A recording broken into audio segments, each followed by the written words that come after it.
Good evening. Welcome to Savva Talks Football, not Savva Talks Spurs, even though this is a Spurs show.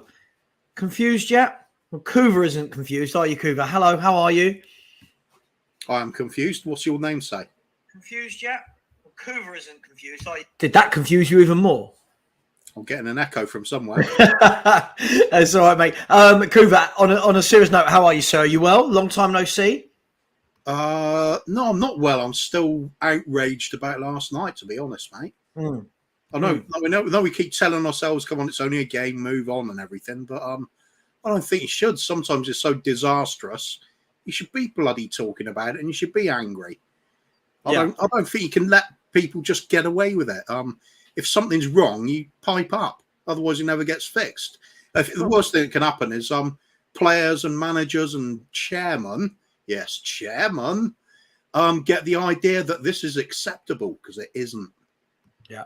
No, absolutely. And I think the funny thing about this is there are lots of fans that take these sort of things in their stride. And it's not that I don't take it in my stride, right? It's not like it doesn't upset my life like it used to. But inside, I'm just a little bit like, I don't know how many years it has to be like this before, I kind of just go, oh, I'm not dealing with it anymore. But it's the lure, isn't it? It lures you in. Talking about being lured in, welcome to everyone who is in the chat. Please smash that like button if you can. Please keep it clean in the chat. Attack the person, not the argument.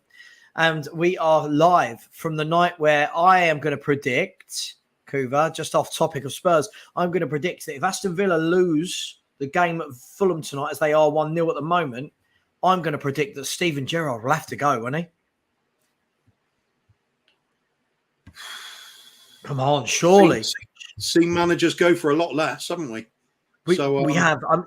I mean, if we look at it, as it stands, Villa are 17th on 9 points from 11 games.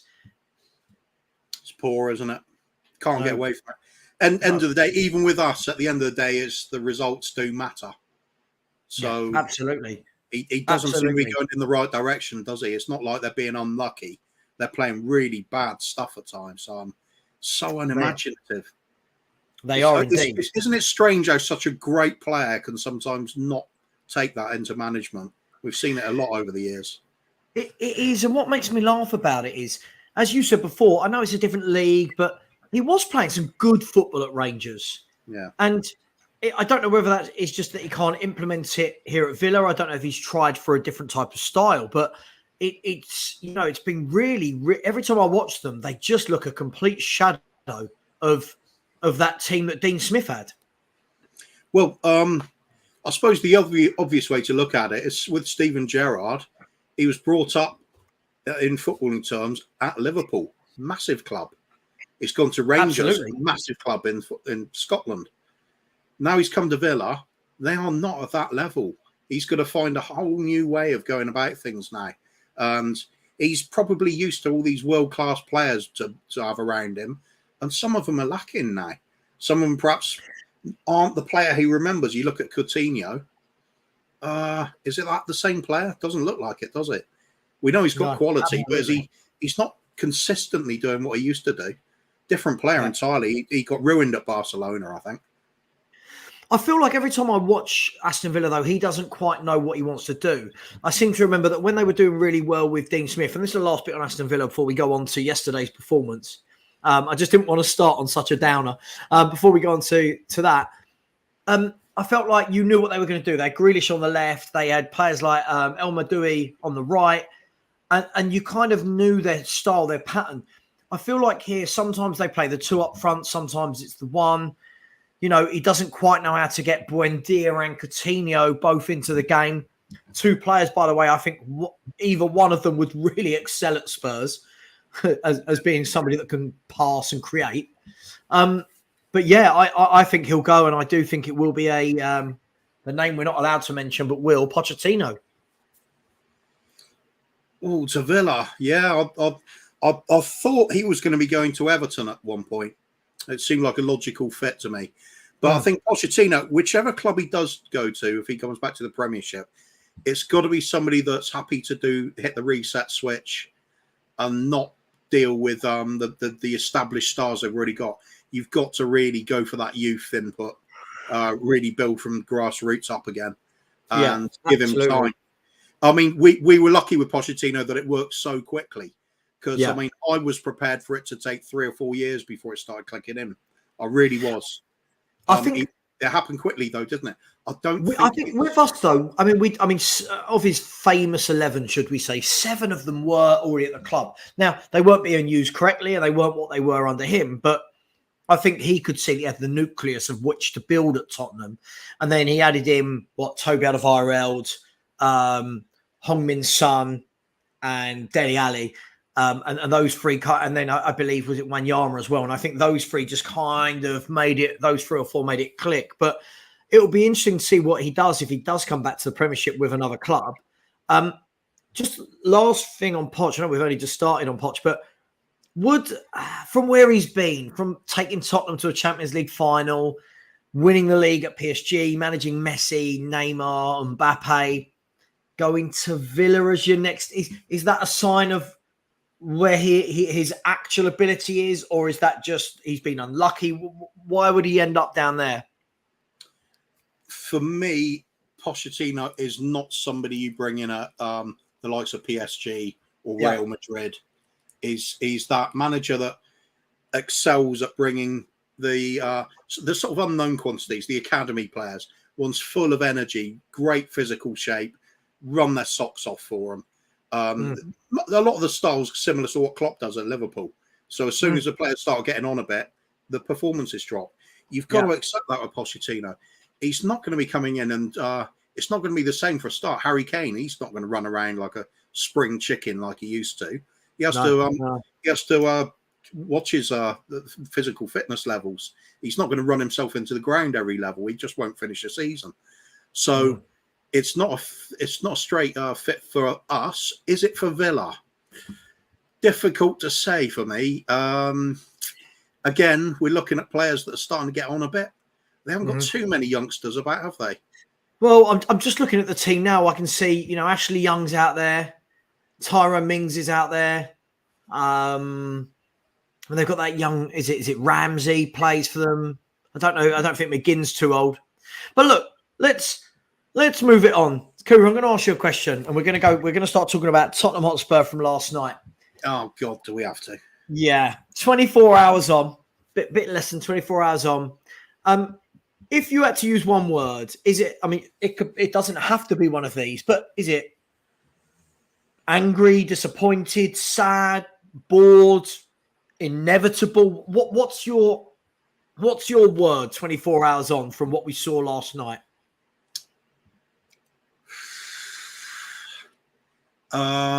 Resigned. It's, what, Conte? No, well, no, please, Levy, hopefully. No, it's always on the cards. I mean, we were talking about earlier in the season. The football wasn't good to watch, but the results were coming. We knew at some point that the football still wouldn't be there and the results don't come. This was a really big wake-up call. Even though it's expecting it to happen at some point, it's still absolutely disgraceful, that level of performance. Whether you want to blame, it doesn't even matter who you blame. The fact that it happens, it's on everybody. It's on the club as a whole. Right the way through the team. The way we're set up, the way the players conducted themselves, and the lack of foresight within the club to sort of assemble a squad of players that are so limited in ability. Some of the players are decent players, but there's no balance for me. There's no balance between work rate and discipline, and then flair and creativity. That seems to be really lacking on our team. Just the way we're going in general is the passing game doesn't work anymore. We used to be noted for our passing game. What is that now? It's a hopeful long ball. That seems to be the equivalent of our entire attacking talent. Perisic, he's had a mixed bag since he's come in. I think he was looking good in terms of physically getting up and down the pitch against United, but his delivery was really poor for a change. It's kind of the opposite of what we've been seeing the rest of the season with him. As for the rest of it, Heung-min Son, I had to check he was actually playing at times. I've never seen him touch the ball so little. I'll be honest. I saw him. I saw him in North London for 15 minutes against Leicester. I don't think I saw him before that or after.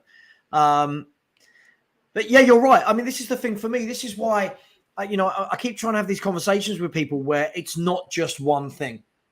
This isn't just a style thing. This isn't just a owner's thing. This isn't just a player's thing. It feels like the whole wraparound, it feels like has been, we've papered over cracks because of this early league position. People love to go, oh my God, we're third or we're second. I think as somebody a little, we're a little bit older than I would say some of the younger fans at this stage in the season, Coover. I think I've learned, I don't know if you have, that I don't get excited by being third in the league after 11 games. We've been here many times before. It's the sustainability and what I've seen from the performances lately. I'm seeing a club that is not going to sustain finishing in that top 3-4. I think this is part of the argument about playing style as well. If we were playing great football so far this season and we're in third, I'd be pretty happy. Right. Yeah. Because you can see that there'd be progress being made. League positions, we're creeping up there, and there's something worth watching. Right. Because there so often isn't something worth watching. You then, all your attention has to be on the nature of what happened on the pitch and the result. So when it's not clicking, we look bloody awful, and it's terrible to watch. People spend God knows how much traveling to games, season tickets. I think fans deserve better than that. I think it's, like you said, it's not just on the manager. It's not just on the players. It's not just on the chairman. It's a combination of all of it. And it's like this culture we built at the club now. I suppose that's why I'm always going to come down on the Levy outside, because overall, you've got to look at the man at the top because he does oversee all of this. The situation we are in didn't happen overnight. This has been built to this stage. Failed to build, if you like. When the cracks were appearing under Pochettino, when we stopped investing, when we stopped going out to sign more players to bring fresh blood into the team, which you've got to do at every team, especially a Pochettino team where we need the energy levels and we need the enthusiasm, we need the youth to come through and really keep this drive going. Same as Klopp signing at Liverpool. Players are starting to age, the pressing game's going. Now, when that stopped happening, instead of fixing it and persevering with what we were doing, it was, no, leave it, let it fester. Then it breaks down. And since then, all we're doing is expecting a manager to pick up broken pieces and make it work. And they're failing. Mourinho couldn't do it. Nuno couldn't do it. Conte's done a remarkable job on the very little he's got to work on. But when it does come down to crunch games now, we're seeing it's still going to keep coming unstuck. There's some, it's still early days in the season, but I don't see anything that's giving me this wild enthusiasm that we're going to win stuff now. The quad is still on, or? Hey, quad's always still on. Got to stay delusional at some point, otherwise. I hear you. I promise, if Spurs do win the quad, I will pay your mortgage for the rest of your life. And if you've already paid your mortgage off, I'll find another way to satisfy you. Right. So you just keep that in mind. All right. Let's talk about last night's game. And please, I want to get everyone in the chat involved. Hello to everyone in the chat. In 15 minutes' time, Coover and I will be putting the stream into the comment section, the link to the stream rather, so that people can come on and have their say. Please be respectful. Please be kind to others and make your point. We'll have the chat and then I will kick you off, but don't be offended. Coover, last night's game, Luan, as a Man United fan, has reminded us that 28 shots to 9, 10 shots on target to 2. David Clark's come in with another stat of, do you know we lost possession 52 times last night? Dave has come in and reminded us that we were top at Christmas under Mourinho. I mean, it doesn't, some of those things don't make for great reading, do they? Now, why are we unhappy? Is it because of results like last night? Because some fans will say, give over, it was our best start to a Premier League season ever. So why are we so upset about last night? Like I said, if there's nothing worth watching at all, what on earth can you take out of the game from last night? The only thing I think most people are agreeing on is Hugo still looks like a bloody good goalkeeper. Mm-hmm. Other than that, there was nothing.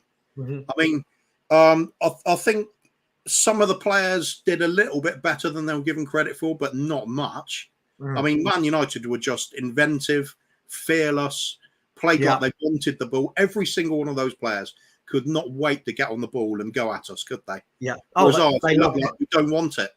It's there's so much wrong with that performance last night. It's unreal. Even if you're getting outplayed, you should still be going in aggressively, showing some sort of passion, showing like it matters. Didn't see that. Bissouma came in. I thought he had a shocker.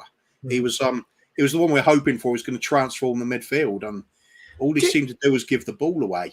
I want to come back to Bissouma in a bit, and the reason being is because I feel like when I watched him playing at Brighton, he was always the one surging forward.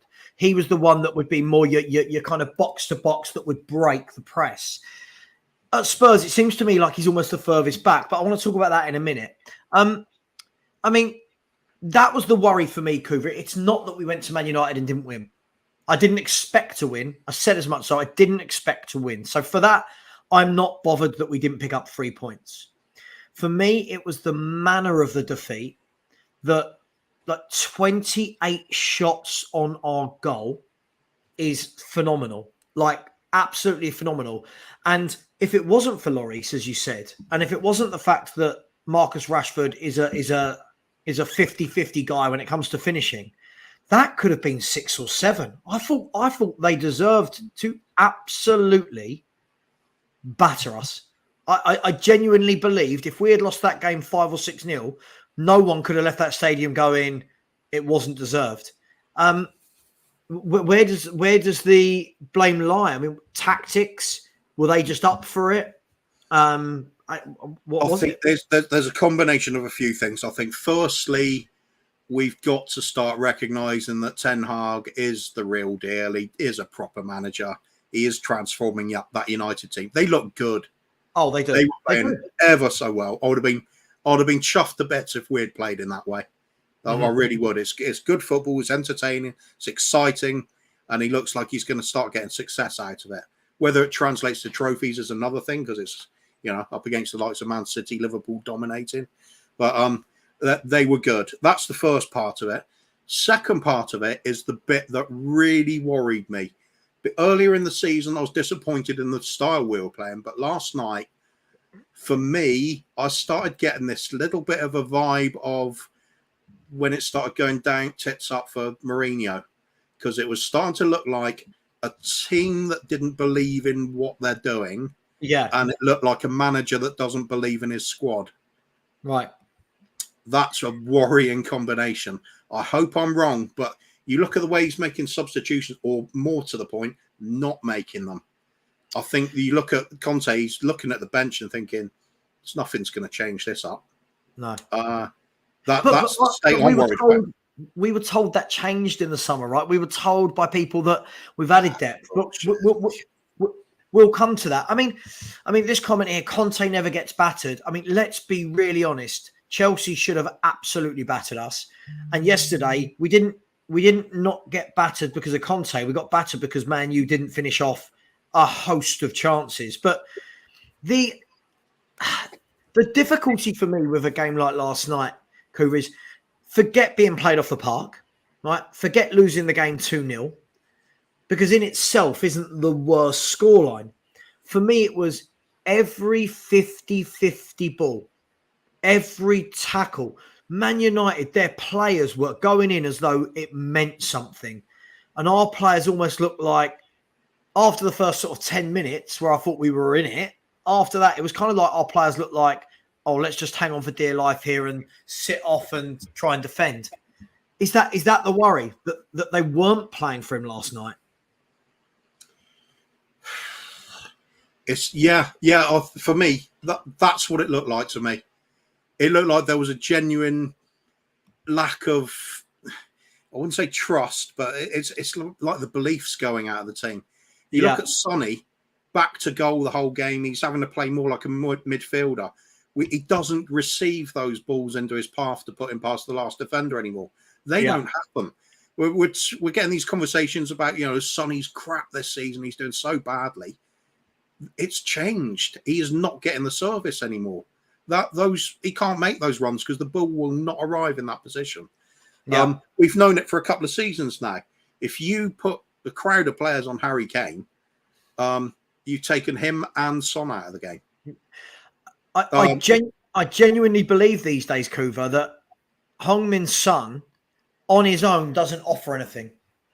I genuinely believe that take the goals from Heung-min Son, we're seeing his, not limitations, I think that's the wrong word, but we're seeing that that's his game. His game is going through on goal scoring. When he's not doing that, he's not really offering a lot. But I don't want to go down the Son route too early because always causes a stir. But for me, the obvious one is one of the biggest parts to Sonny's game is his pace. If you don't utilize it by making him play with his back to goal and pointing to his feet, you're not getting the most out of the player. It's that to me, you've got to start looking at the manager and saying, is this the right player if you want to play this way? Right. That's a conversation I didn't think we'd be having. But that's shocking because last year he was the Golden Boot winner playing for this manager. And, we just said on Henry's channel just now, it was like, you've gone from these two frightening the crap out of teams in a boring Mourinho system where it was literally we attacked with two players to now when these two attack, I don't know if it's what they're a couple of years older now or what. It doesn't, the belief not there or it's just not clicking up top there, is it?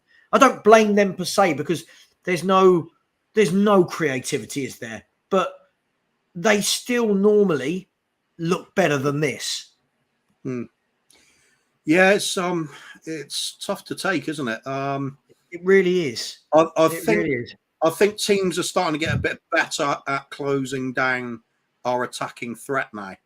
I think when it comes down to it's Kane and Sonny, and that's where you see the real danger coming from.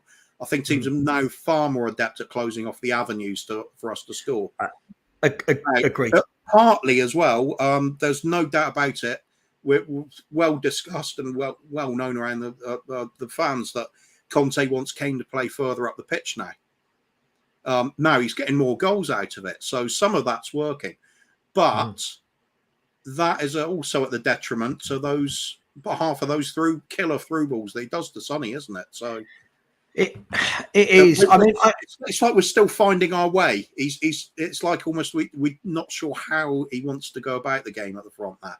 Because the amount of games we see where, even with Kulusevski in the team, when we play a 3-4-3, it's almost like we've got 8 players behind the ball and we're relying on the front 3 to do it between themselves, with occasionally the likes of Højbjerg or Perisic getting forward.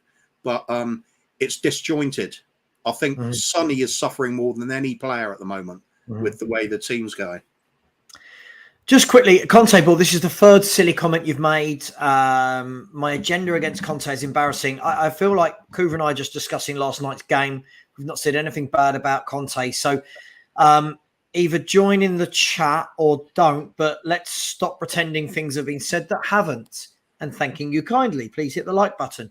Kuva, let's talk about Antonio Conte, see as this guy has mentioned it. Does Antonio Conte take any blame on last night's performance? Now, what I mean by that is the players weren't playing for him. I don't care what anyone said. Last night, the players were not. There was no winning 50-50s. There was no shutting players down so shots couldn't happen. There was no attacking. There was no belief. Does any of that come from the manager? Or are we literally saying the manager puts them on the pitch and then it's down to them and they've not carried out his orders? It's the old saying, isn't it? The team is a reflection of the manager, the manager's personality. So if they're not performing the way Conte's doing, then perhaps he's not projecting his personality onto the team enough? Would you really say that about Conte? Surely he's got the character to do that at all times. But there's something that was so worrying last night. There was really worrying. It was almost like he was distant from what's happening. There's a sense of, I'm not going to change this. There's no way this is getting changed. And the team seemed to me, they were looking around almost for a sense of, where's the leadership coming from? Who's going to drive us through this period where it's tough? Yeah. You look at all the great teams of the past, Man United when they had the Roy Keane when they're under pressure and he'd drag the team out of it. Or even the Gooners with Vieira, the likes of Vieira and people like that. There was always a big name player that could step up in those moments, get you through the difficult times, drive the team forward. Steven Gerrard at Liverpool used to do it all the time. He was playing in some very average Liverpool teams back in the day. And he was making them look a lot better than they were, winning Champions League doing it as well. We don't have any player like that. I don't see anybody that steps up in these really big games, and that includes the likes of Kane, unfortunately. How often does he really do it in the biggest games there are? It's okay when the whole team's playing well and Kane's there to put the finishing touches on something, score some great goals. He looks great then, but so do a lot of the team there. We need that one we need that Højbjerg sort of attitude, but we need somebody that can apply it better. I think to be fair, Højbjerg's been really good this season. I've been his biggest critic, but he's been playing well this season. I agree. Last night he was anonymous. Right. Now this is my point for Højbjerg and Bentancur. This is what I wanted to come on to. I don't dislike either player. I think both of them have their strengths, but I think both of them they're good players. And please note the way I'm saying the word good, right? I'm not getting carried away about them. I think they're both good players. What I always notice, though, is they're very good in games like against Everton at home when everyone was going, oh, my God, how good were Højbjerg and Bentancur? Whenever they come up against Arsenal's midfield, Chelsea's midfield, Man United's midfield last night of Fred, who I was told was crap, and Casemiro, who I was told wouldn't do it in the Premier League, they just look so bang average, don't they, Kuva, against the better teams? And that's no disrespect. I think that's just how it is, right? Yeah. God, yeah. I mean, when the likes of Fred, this isn't the first time he's like a contender for man of the match against us, is it? He can have a crap game, come and play us, and he's a blinder. Again, all of those mentioned, the way Anthony was playing as well, it was just, we looked terrified of him. He's just got so much pace, trickery. We just can't deal with these players. Our quality or lack of really shows in some of the big games. Like, it does. It doesn't matter how well you defend it. If you're going to keep conceding those amounts of shots against a team that can score from long range as well. Don't forget, Anthony's been doing this on a regular basis so far this season. He didn't score last night, but others did. We're playing in this style that's so limiting. It feels so frustrating to watch. I think, I mean, if we came away with that with a battling 0-0, I'm sure we would have had people saying, oh, great point, amazing away point. Perhaps you could look at it that way. Perhaps I would be fair to, but I don't want to watch this. I want to watch us have a go. Yeah. I need to be excited watching football. I can't. I know other people say it's just about the result. It will never be just about the result. It's not for me. No, it's not. And look, I mean, this is the big thing we were just talking about on Henry's channel. What I keep being told is, as though it's my first year ever watching football, Kuva, I keep being told, oh, well, we've played good football and didn't win anything. We're going to win it playing this.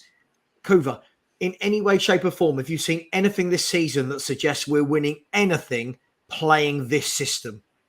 More importantly, tell me a Spurs manager that plays negative football that's sustained success over a period of years. No, there isn't one. I can name a couple of managers that have won a lot of trophies in a lot of years playing stylish attacking football. I can name some other managers that get very close to it without getting a success. But sustained negative football, Jerry Francis, is that what we want? No, I mean, Conte's not that bad, but Jerry Francis. Where have you plucked Jerry Francis from? Well, Good old Jerry Jerry. Francis. For me, I loathe Jerry Francis. I We remember. went from Aussie Ardealers All Stars team to Yeah, playing. I some remember. You and I did a show a few months back. Do you remember? We went through every Spurs manager for the last, I think it was like since the Premier League started.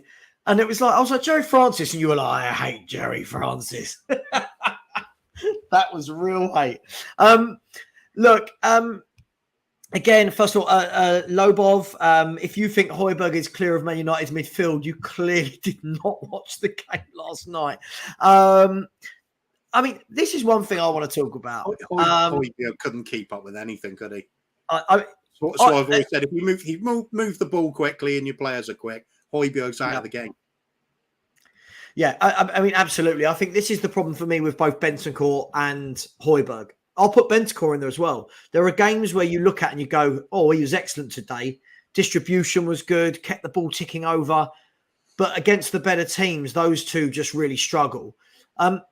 You've got those two. You've brought in Basuma.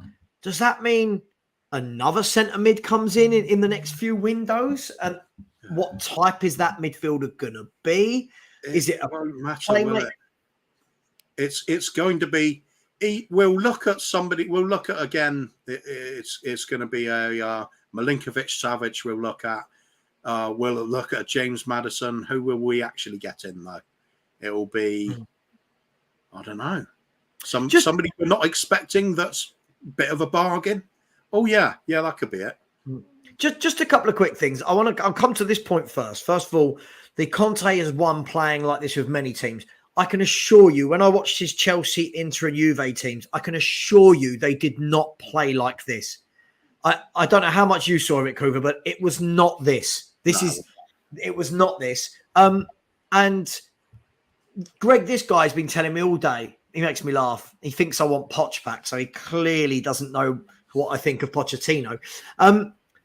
He said, Kuva, Conte asked for Eriksen for a reason. Now, Kuva, my understanding, and I don't know, we'll never know the real truth, was that he didn't want Eriksen in the window. Which way do you think it is? Do you think he wanted him or he didn't? I think he would have wanted him. There's one thing any manager is going to want a proven quality player in their squad.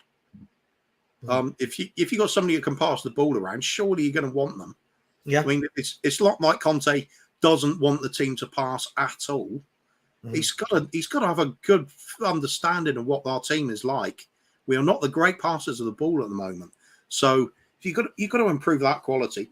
What it rings true with me when we talk about Eriksen is wages. 300k a week doesn't sound like somebody Daniel Levy's going to sign to me. Yeah, that's true.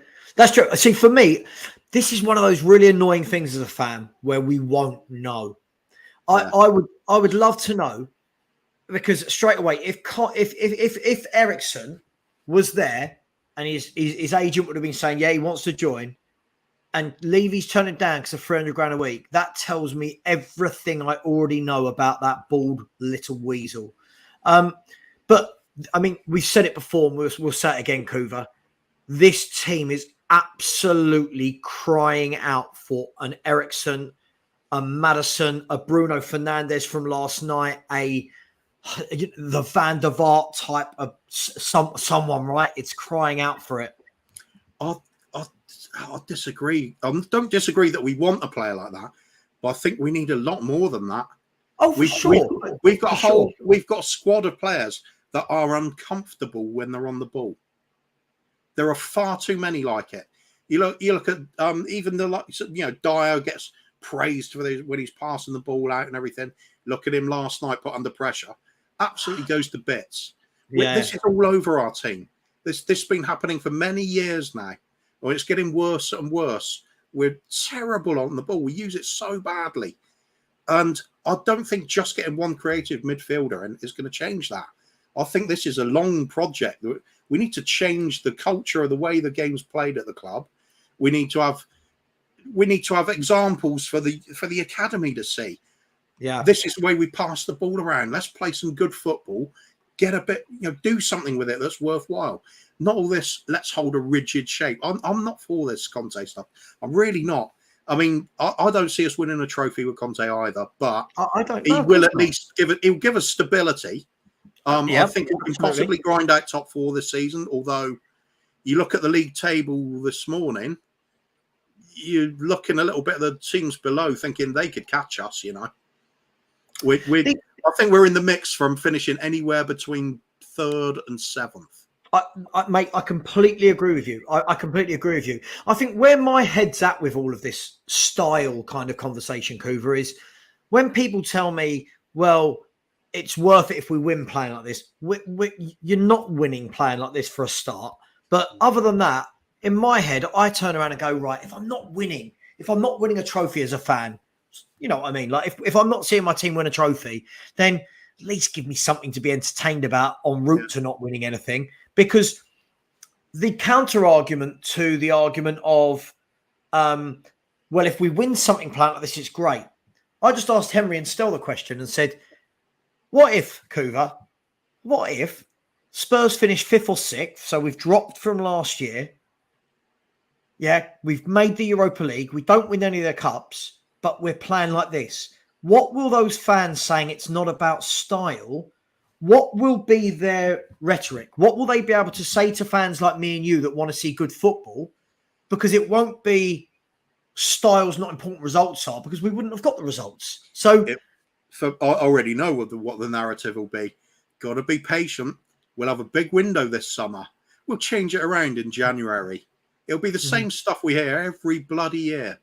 It's always, oh, we're doing it next window, always next window. We never fix the team. We just prepare for the future. Oh, in a year's time, he'll be coming to us. Udogie, Udinese, playing really well. Great. That's really helping us this season, isn't it? We don't even know if he's going to be good for us when he does turn up. He might struggle again. You never know with foreign imports, do you? It's a changing culture, changing league. They can struggle at times. Just quickly, Cooper, I struggle to understand. Like when people say it didn't matter if Conte wanted Eriksen or not, he was greedy and Levy told him to jog on. The thing is, when we talk about this greedy element, is the top clubs around us will pay. So at what point does it stop being greed and start being the norm? And second, just before we go to that, right? I don't believe this at all, because whenever I watch Man United, Eriksen is all over the park. This hard training sessions, I don't think people quite understand how the stent in his heart work. I don't feel they quite get it if they think that that's the case. And the last one is, whoever this joker is, Eriksen hasn't been benched by Fred. Eriksen was ill over the weekend and just passed a fitness test late. So please, can we... Listen, I'm all for people that just, like, when people have one name in their chat, right? Like when it's Conte ball or Son over Salah or Kane's game or whatever it is, you know you're not going to get a debate, right? You know you're literally going to get everything is amazing with one person. His title is everything I can't understand about this club at the moment, Coover. Conte ball. Personally, I think he's doing that to wind you up with a I'm pretty sure he is. You know, and it kind of works. It kind of has, yeah. But again, even I think, is that Sean? If Sean, is that you? I never know if anyone's the real person anymore. Saying 300k a week, play 15 games. Oh. First and foremost, why is he playing 15 games a year? Can we make that make sense? But this is what we do, Coover. We miss out on players that easily walk into our team, and then we justify why it didn't happen. Right? Yeah, I mean, for me, the only reason not to take Eriksen would be he was here before. I don't believe in going for the player that you had in the past and expect it to be the same the second time round. Mate, I completely agree with you. But when you're Tottenham Hotspur and we've got zero creativity in the entire squad and he's on a free transfer. Yeah, exactly. If it was down to me, I'd be looking at some of the most technically gifted players who can pass a football and they're comfortable in possession. Get about 11 of those on the pitch. That'll be a nice start. You can do something with that. Just quickly, I mean, David, you can 100% agree with Levy, but what I don't understand, Cooper, is from the money aspect, I don't care. Pay the player. Listen, this isn't just about Eriksen. The worry here is if you're not paying Eriksen that money, other top players are going to want that money. So what are we going to do forever? Fans like this. This is what, David, you have what you deserve then. If we don't want to pay better players that bring qualities that we do not have at our club, their salary that they will get at Man United, what are we doing here? Why did we build the stadium? If fans, this is what I don't get, Kuva, I'm going to rant now. As a football fan, do you give a flying monkeys, Kuva, if Christian Eriksen's on 200 grand a week or 300 grand a week? Couldn't go less, mate. It doesn't matter if he's on 10 grand a week to me. What does it matter to me as a football fan? All I know is I want better players at the club. If better players, you have to pay more, get them. Otherwise, what are we doing here? I think for me, it's the longer term thing. It's the fact that we're now looking at someone like Christian Eriksen saying we need him in to improve the way we play football. We shouldn't be relying on one player to come in just to make us play football that's watchable. We should already have a squad that does this comfortably. It doesn't matter whether it's a wing back, centre back. They should all be comfortable on the ball, be able to pass the ball around, not scared of it, not miscontrolling it and giving away chances when they're put under pressure. That's what a good team does. You look away, all right, it's prime Barcelona. I mean, they were the masters at it. Just keep possession even around their own penalty area when put under pressure. Just pass you out of trouble. That we can't be that. Obviously, that's a bit too much to ask for. But there's other teams that have also emulated it. Look how good Brighton can be when they're put under pressure at the back. They did it really well against us. Just pass it around, out of trouble they get. Sporting Lisbon, they were taking the piss out of our forwards with their wing backs. Go and get trapped in a corner, just play it past them and just go round. It's not a bother. It's like we have this, we play with fear nowadays. We're too scared to mess up with what the plan is. And we don't seem to have any sort of, it's like people don't have confidence in the players to just express themselves and go and play. I mean, for me, that's what was so good about Harry Redknapp when he came in. Harry Redknapp is not the greatest tactician in the world, but he does know what a good player is. And he just says, go out there, do what you do. Do what you do best. Yeah. And he gets the best out of them. Conte, with what he's got at the moment, like I said, I don't hate on Conte. I think he's, without doubt, he's a really successful manager, one of the best in the world. His style is just not for me. And when I agree, when it's going badly, what is there to look at? And we are now talking. It always comes back to the same thing, though, doesn't it? It's the squad lack of quality. It doesn't matter who the manager comes in, you're not going to get them playing successful football out of this. I mean, first of all, I don't know if this is, again, I'm so worried now that everyone isn't who they say they are. I never know. If this is the real Will Stewart, why aren't we winning something?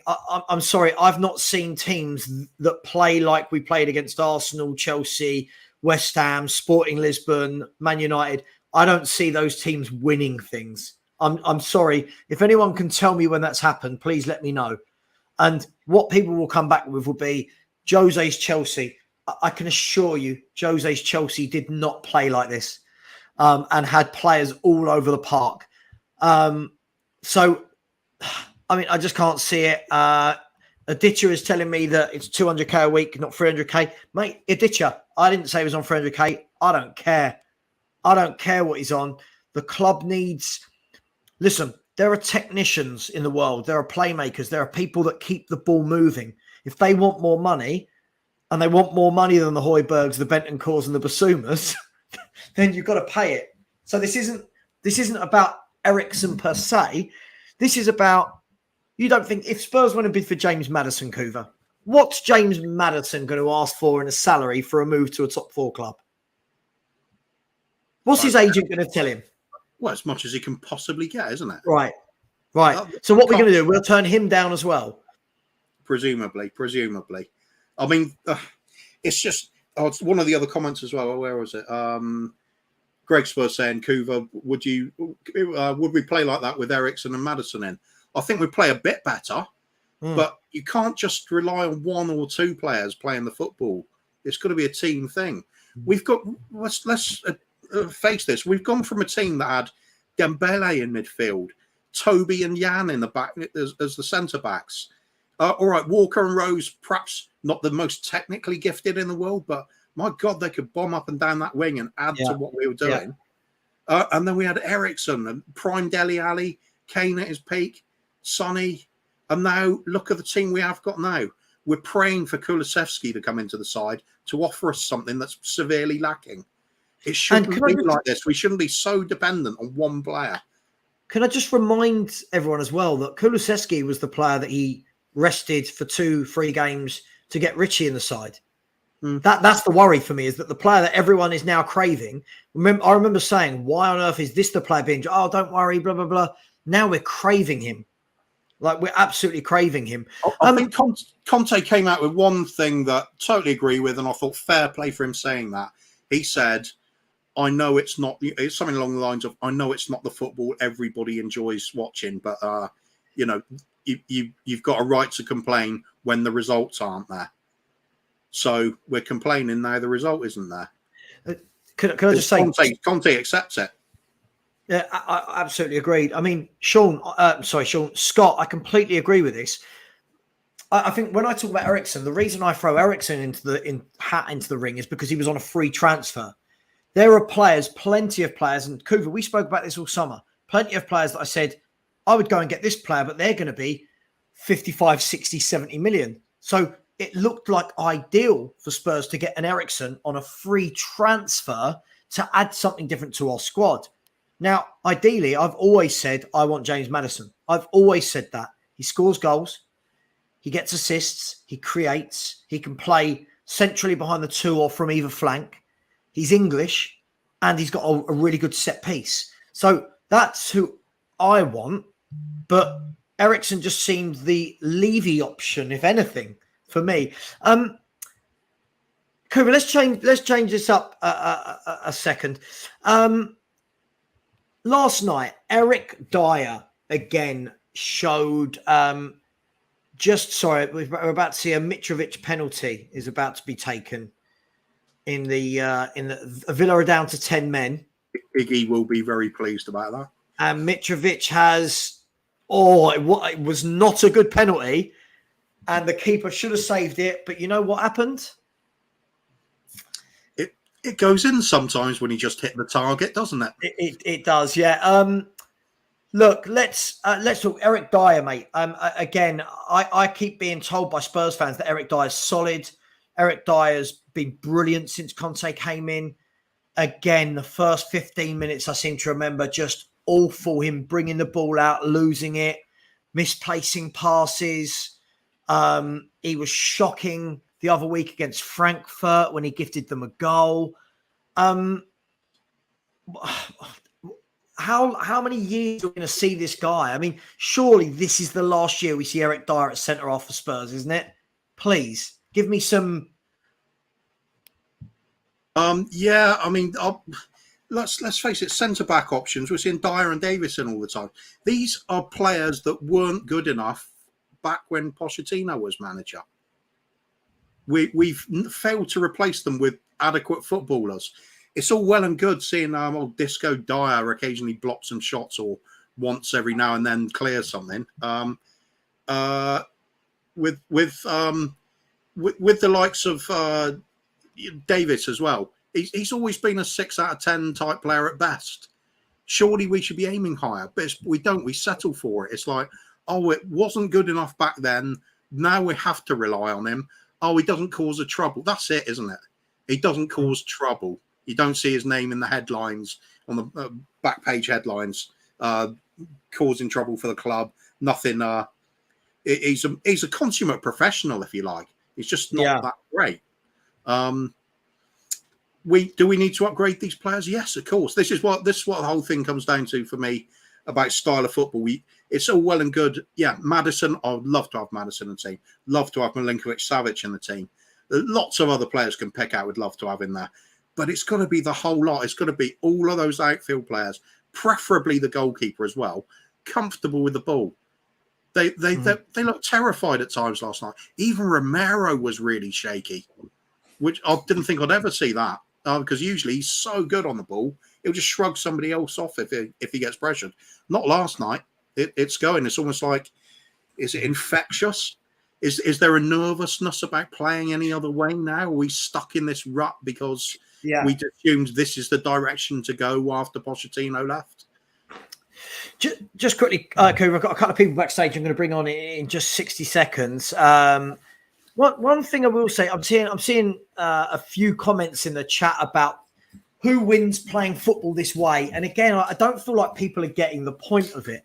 So the first one I'm going to bring up is Will Stewart has said, you mean defensive football, Atletico Madrid? Now, first and foremost, let's be really, really honest. Atletico Madrid, first of all, they master the art of defensive football.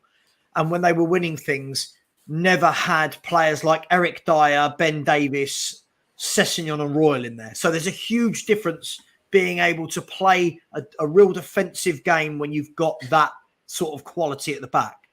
Second of all, they also had some very good technicians in midfield that could go forward and back.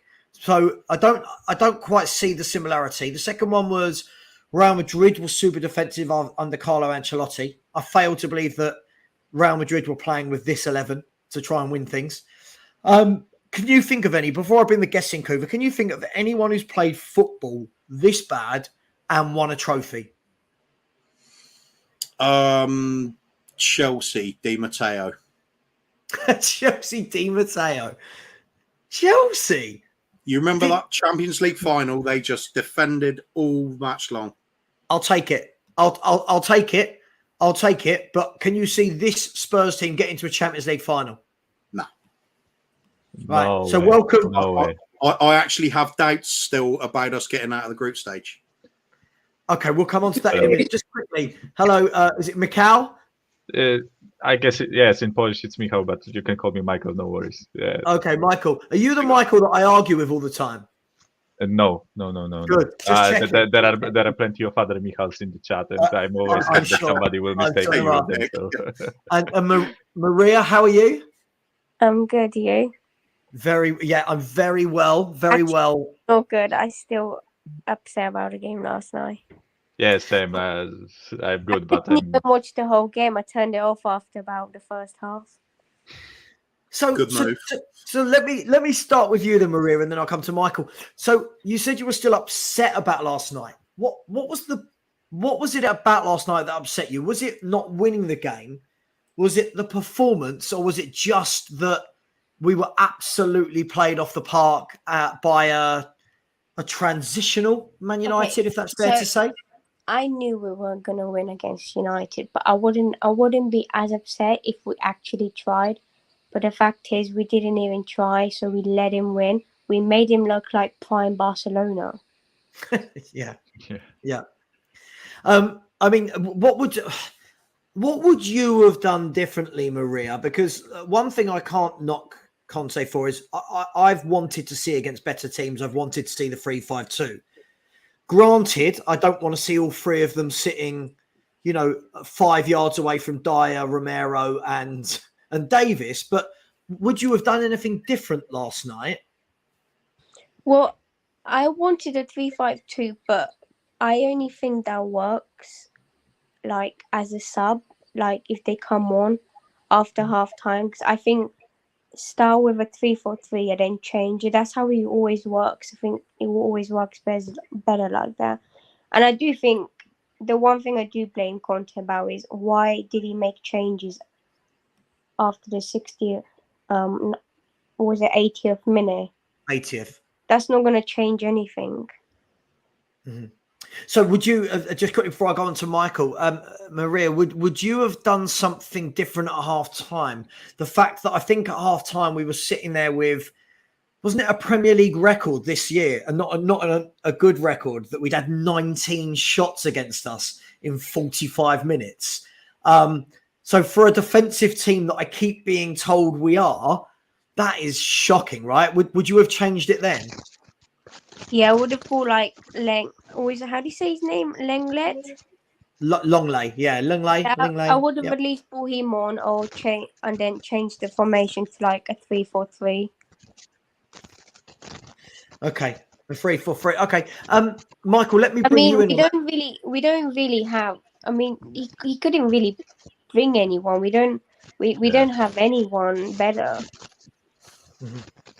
No, absolutely. I agree with you. I mean, Michael, let me bring you in here. Would you have gone to the 3-4-3? Was the formation the problem, or was it just the whole attitude and performance that was the problem rather than the formation? I mean, everything was bad that day, in my opinion.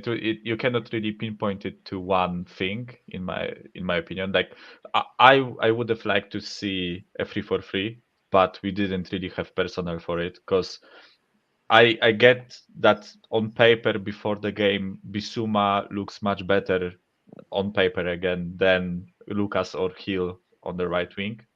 Like, if you think about it, all of us wanted to see a 3-5-2.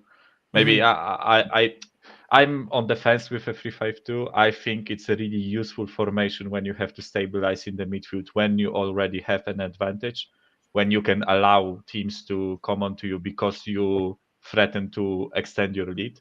Whereas I think as a starting formation, it's too defensive with the profile of the players that we have. Because like, if you compare us to Inter Milan, Conte's Inter Milan, right? They could play 3-5-2 because they had beasts in the midfield. Barella, Brozovic, whoever else there was, right? Who was the third one? Eriksen and somebody else, Çalhanoğlu, or however you say his name. The Turkish guy. Yeah, they are much... Not only much better than our midfielders, and it's not a knock on our midfielders, because I think they aren't that bad, right? But the main thing is that some of them were attacking minded, and they actually can contribute when you are going forward.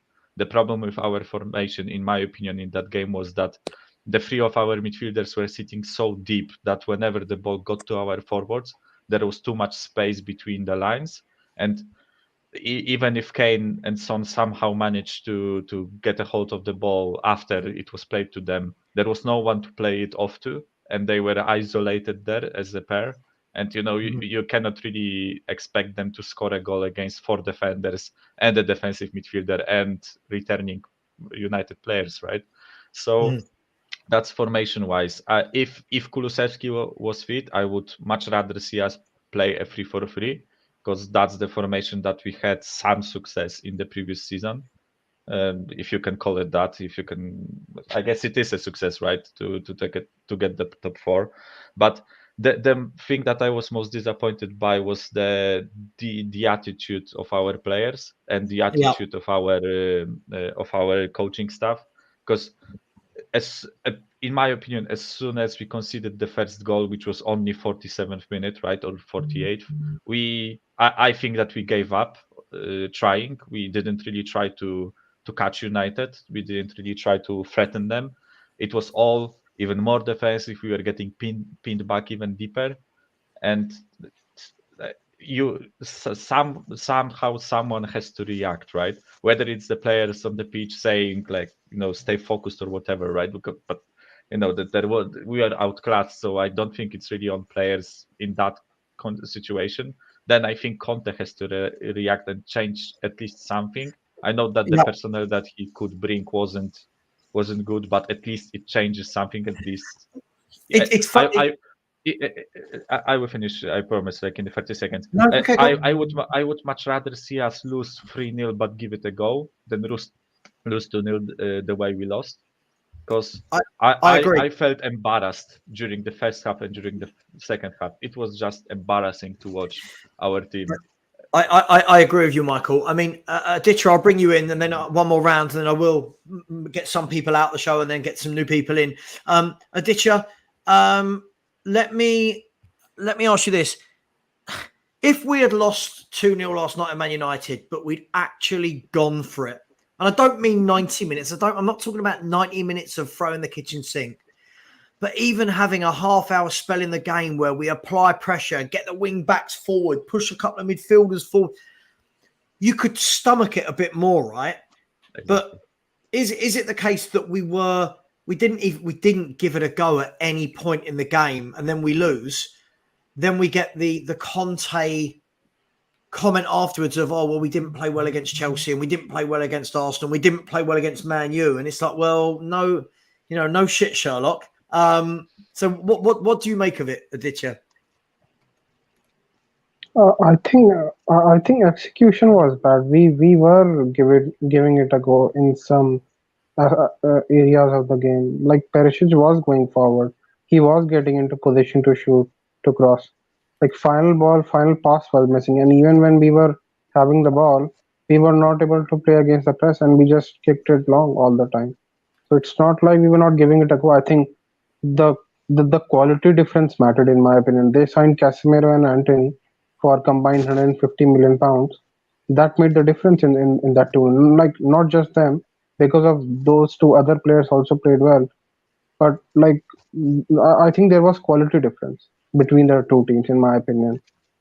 That's what I think. I think our Okay, so passing was bad. Like we were not executing anything. We were getting into decent positions. Final ball, final pass was missing. That chance he had, Doherty, from a brilliant pass from Kane. He took one touch, two touch, three touch, and then he could not even shoot on the target. If that was Antony and or any other United player, they would have at least got that on target, maybe a goal. That's the main difference. Quality is not there, bro. Quality is not there. Just because we got top four last season, that doesn't mean the team is good. Team is not good. yeah, okay. So we're saying, okay, so Kuva, we're saying the quality is not there. Then why do all of our fans rate all of our players so much? Why is it that when we do these combined 11s before a game, I see that, there's 3 Arsenal players and 8 Spurs. There's, Fred and Casemiro wouldn't get in. Neither would Dalot, neither would Shaw, neither would Martinez or Sancho or Rashford. This is what makes me laugh. I get fans coming onto the show telling me, oh my God, Savva, it's not Conte. Our players are crap. But before the game, they want to tell them that they get into everyone else's team. Yeah. Which one is it, Kuva? Why do they do this?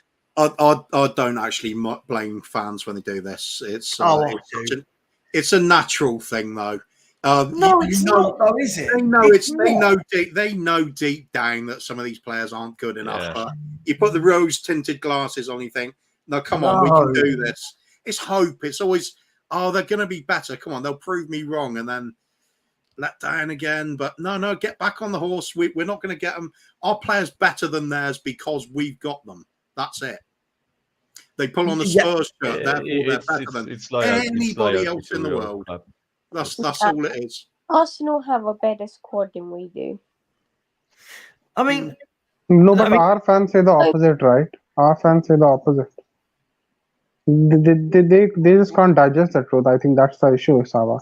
What do you think?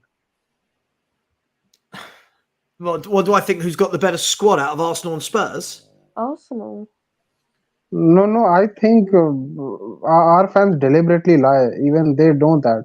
What can be the reason for that? What do you think? Oh, it's denial. Our fans have been in denial for many, many, many years. Our fans for 22 years have been telling me that this is the year we win something, and the owners have only got the best interests of the club at heart. And all summer, Aditya, you came on shows when I did the watch-alongs. When I did the live shows with Kuva on Fridays, and all summer people were telling us we've strengthened, we've bought depth, we've added depth. Now all of a sudden, when he doesn't win a game, it's Conte's got no one on the bench. But these were the same fans telling us that we had depth. So it's denial versus delusion, I think. Just quickly, I'm going to come to you. One last point, Mikhail and Maria, before I mix it up. Guys, what do you want to see against Newcastle? Do you want to go back to the 3-4-3, or do you think he's going to stick with a 3-5-2 after what we just saw? I'll start with you, Maria. I think, it depends if we have Kulusevski back. I don't think we will because our medics are crap, but... Do you not think if Kulusevski's not back that he might consider I think Lucas Moura? Back, he's not going to start because he hasn't been playing. He hasn't played for the last few games. But if Kulusevski is back, then do a 3-4-3, change it halfway, bring on Kulu. But I beg he doesn't bring Emerson on.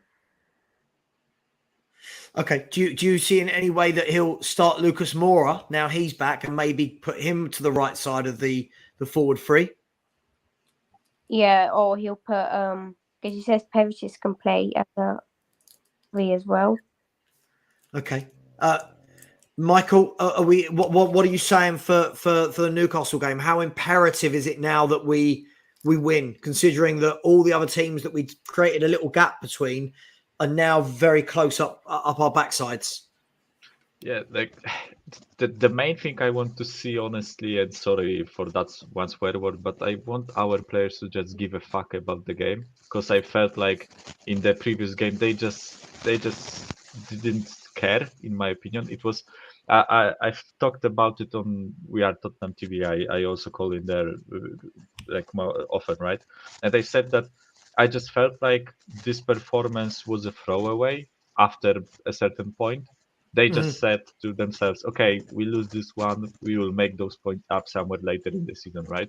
No, if you want to have ambition, if you want to prove rival fans wrong, if you want to show that you are the best, you have to care about each and every game, no matter the opponent, no matter who you play, no matter how you play. You have to grind wins, you have to show passion, and you show that you care. And that's what in my opinion was lacking in that game against United, right? And that's what I want to see on the weekend. And just by the way, because you were talking about the like combined 11s and players and whatever, right? I feel like people struggle to differentiate between like how the player is currently performing and how good of a player they actually are. Agreed. Because I feel like, for example, Davis and Dyer, right? Last season, I think they were playing way over their real level, right?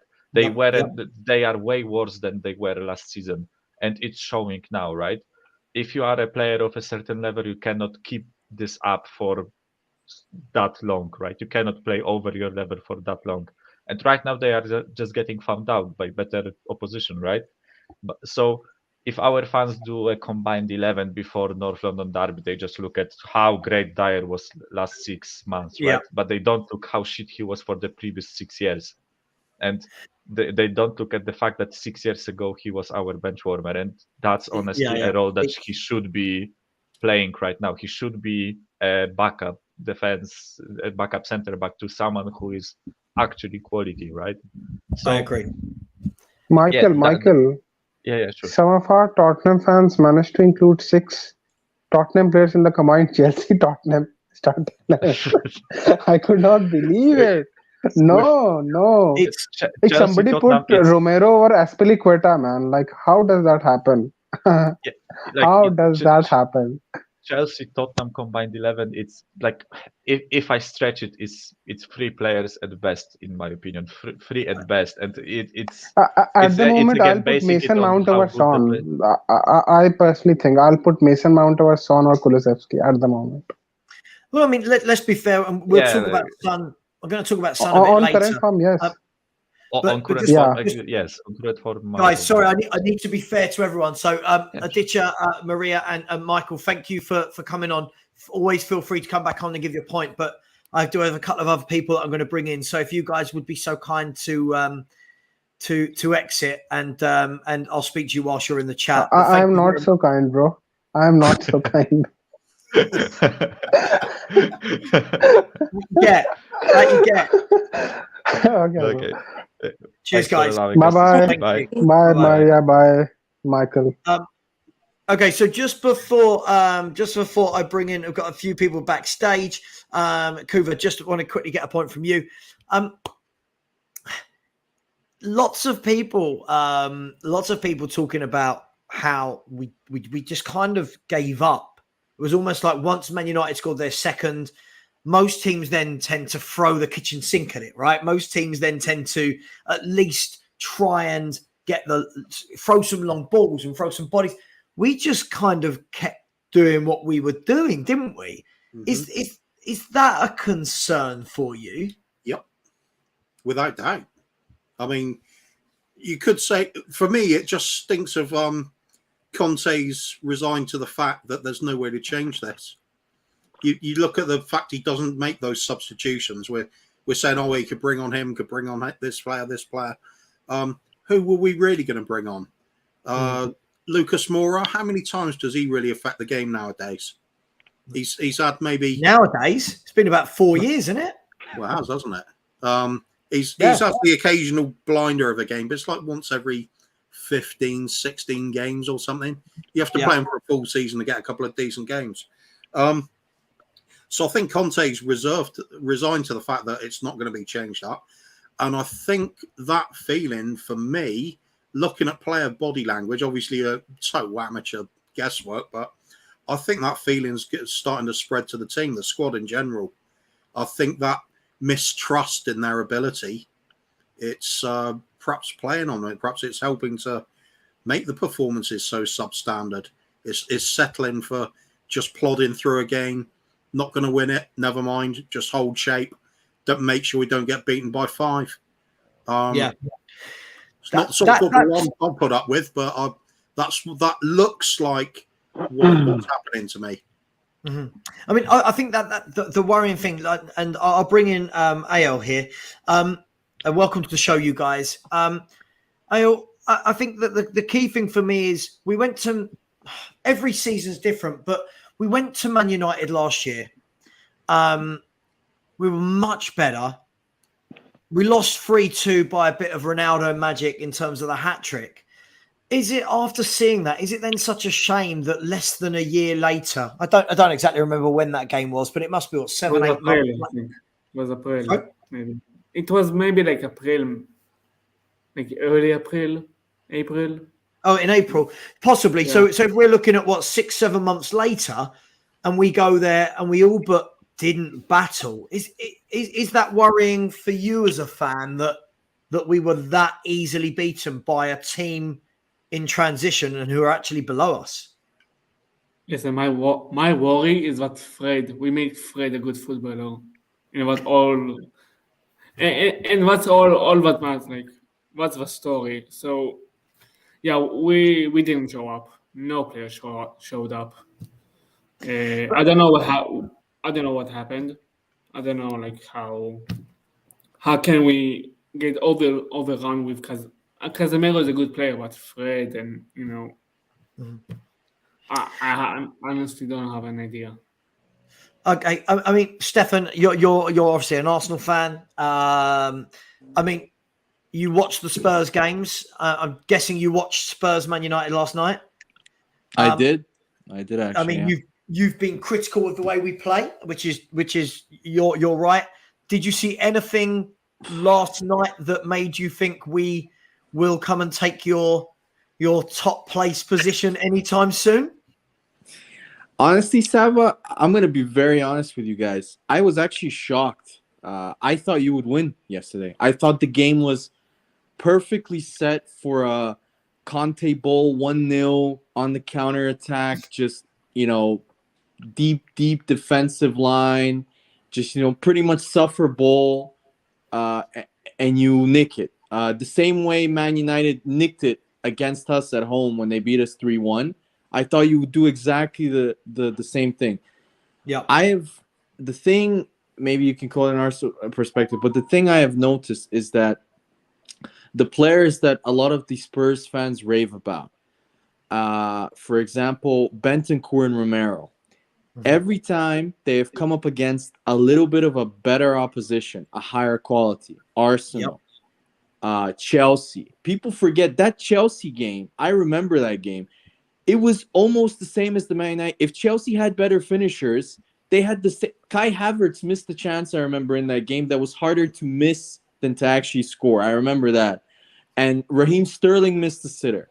So, but the thing, going back to the thing that I've noticed is that whenever Bentancur and Romero come up against better players, they look distinctly average. Romero yesterday, I was shocked. Like, for someone that's supposed to be, I've always thought he was overrated by Spurs fans because I think sometimes, especially in I would say British people and British football, aggression is seen almost as like a good quality when sometimes it's not. I can show you a number of Seen as a aggressive trait, defenders. isn't it? Yeah, because he's rash. He gets pulled. Yesterday, there were 4 or 5 times. If Man United actually had better passing midfielders, he got pulled out of position 4 or 5 times completely. If they had Eriksson yesterday, who would have pulled the actual pass immediately, then Man United could have even created more chances.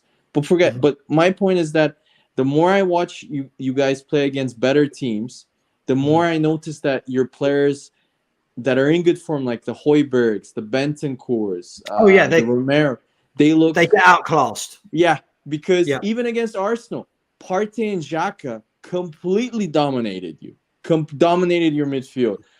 Even Chelsea, Ruben, everybody was saying Ruben Loftus-Cheek was a weak point. He was amazing in that game. He dominated. I forgot, was it Sessegnon? Yeah. So for me, that's the thing. That I think that's the biggest talking point in my opinion. But just before I just want to ask you guys, because this reminds me a little bit of the end of Emery.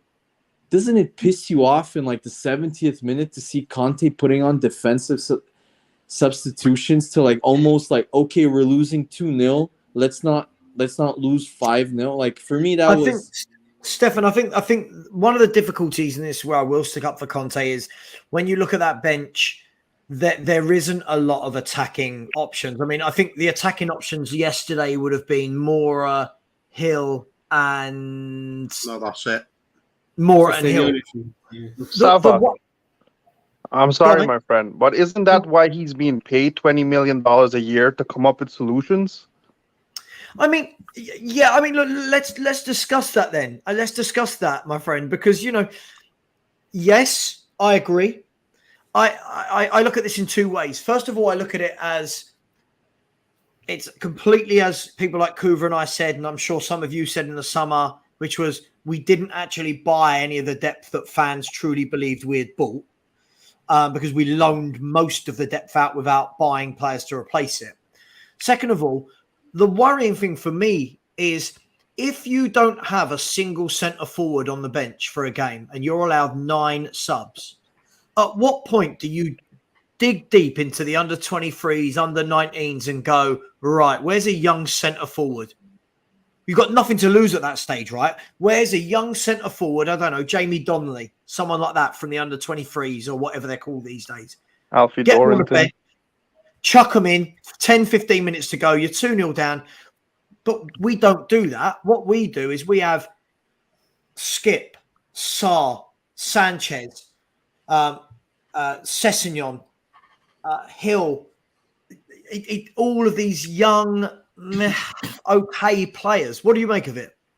Well, I think that they're always going to be okay players and just okay players just because they're never given the opportunity to develop themselves on the higher stage. I don't think that this manager, Antonio Conte, is the type of manager that's going to give young players to develop. So yesterday, when we're looking at our bench, it's looking short because a lot of these players haven't even seen minutes all season. So they're like clueless. They need game time to pick up rhythm, So why the only time Antonio Conte wants to bring them on is when he wants to put up the white flag and give up the game. It's not fair on them as well, Mm-hmm. That's just what I think. So let me ask then, off the back of that, if we knew as a club this was the squad we were going into the season with, how, again, this is where it's open to interpretation, right? Either Conte needs to go to them and go, hang on, this is what you're leaving me with. And if he said, I'm happy with that, how is he happy with that? Do you know what I mean? It can't be, it can't, listen, I know Kulu and Richarlison were out, but look how threadbare the whole squad is. Mate, there is no way I am believing that he actually meant when he said that he was happy. I think it was a total lie, to be honest with you. There's no way he was happy with the last transfer window. But hey, our fans actually accepted that. Our fans were given the transfer window 7, 8s, 9s, 10s, all these things. I gave it a 3, and people were going berserk on me because I don't see where we improved in our starting 11. I really don't see it, man. And so that's why I gave it a 3. But people were happy with that transfer window. Mm-hmm. So I think the obvious thing there is, can you name a manager that comes out and says they're not happy with a transfer window? I can basically think of one, and that's Jose. Scotty Parker, and look what Jose. happened. Jose Mourinho. Jose would say it. Again, the managers that get sacked, isn't it? Yeah, but he gets sacked saying the truth. I respect a manager who would actually stand up for himself, instead of just going and lying, just like that. We look at his team.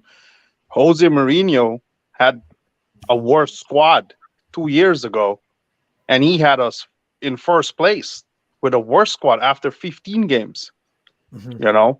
And if I was in a coma and I came back, let's just say I woke up yesterday and I didn't know Conte was our manager, I would think that Mourinho was still our manager, because the football is, it's actually even worse than what it was under Jose Mourinho, and he had a worse squad. Like, I really don't get where, the improvement is happening. I don't even understand where our fans were like hyping up themselves yesterday and before this game. Like, I was seeing some ridiculous score lines, like we were going to beat Manchester United 3-1, 4-0, like some ridiculous things, man. I don't know where they're getting this from. You could even argue that under Jose Mourinho, because you played 4 at the back, Spurs actually naturally, because of that formation, played more attacking than under Conte. Did. You could argue that. So Yeah. You couldn't if you watched it. Yeah, maybe, but I'm just saying, just based on his formation, the fact that he played with 4 at the back, which of course defensive you were, because Dyer can't play with 4. I mean, Dyer yesterday, oh my God, he is shocking. He was easily yesterday, and that's saying a lot, the worst player for me by far. Actually, you know what? Bissouma was awful too. Bissouma looked. I remember, you know who he reminded me of? This is going to be a terrible reference, but when Arsenal lost 8-2 at Old Trafford and Francis Coquelin made his debut when we had pretty much half of our squad injured, and Francis Coquelin looked so out of his depth, just ran around like a headless chicken. Because I really rate Bissouma. I was shocked at how poor he looked. I was like, what happened to this player? I would say or maybe it was just, you could look at it from a more positive light. It was just a bad game. Everybody had a bad game. The whole squad had a bad game. So it could be that. The problem is this is not. I mean, yesterday was to the extreme, but our football doesn't stretch a lot from that in most games. Even the win against Everton, you wouldn't say that we were brilliant. It was, it took us a while to break them down, and then just quickly before we carry on, thank you to everyone in the chat. It's 9:30 at night. There's 247 of you in the chat.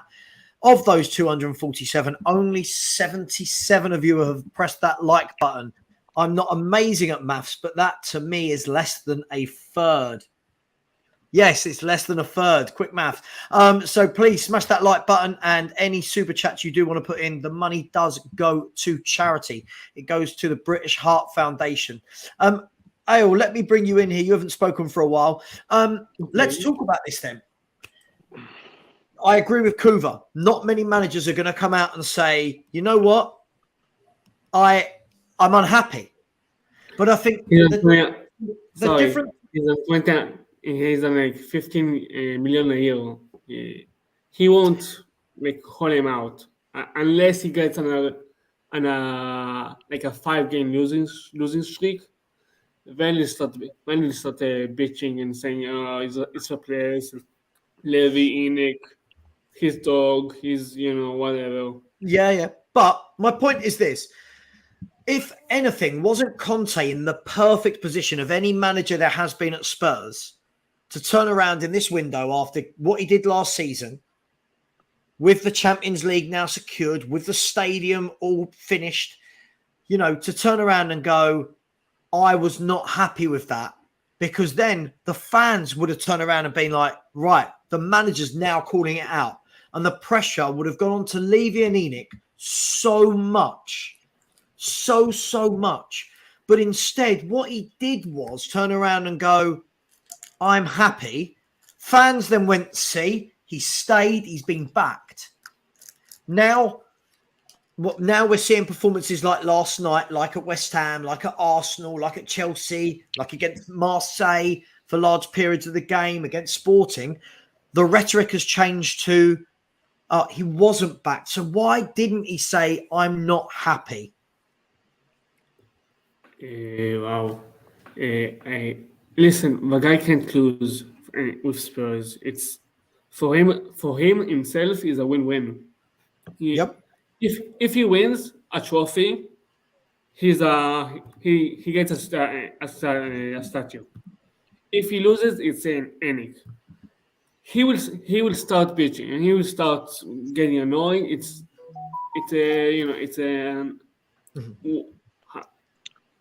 down the timeline. I don't know when it can play. But he was in a perfect position. He wanted to do that a year in. He wants to see, like, it's pretty much a chess game between him and Daniel Levy. He wants to, I don't know if I answered this question question fully, but That's yeah, fine. he was in a perfect position.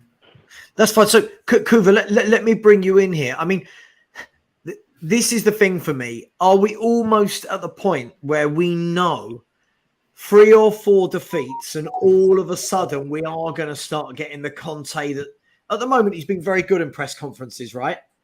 But are we going to go back to the post-Burnley press conference? If you remember when we lost 1-0 to Burnley and he came out and the toys were out the pram and we need to do this, we need to do better. Is it going to have the same impact if he does that now after turning around and saying he was happy?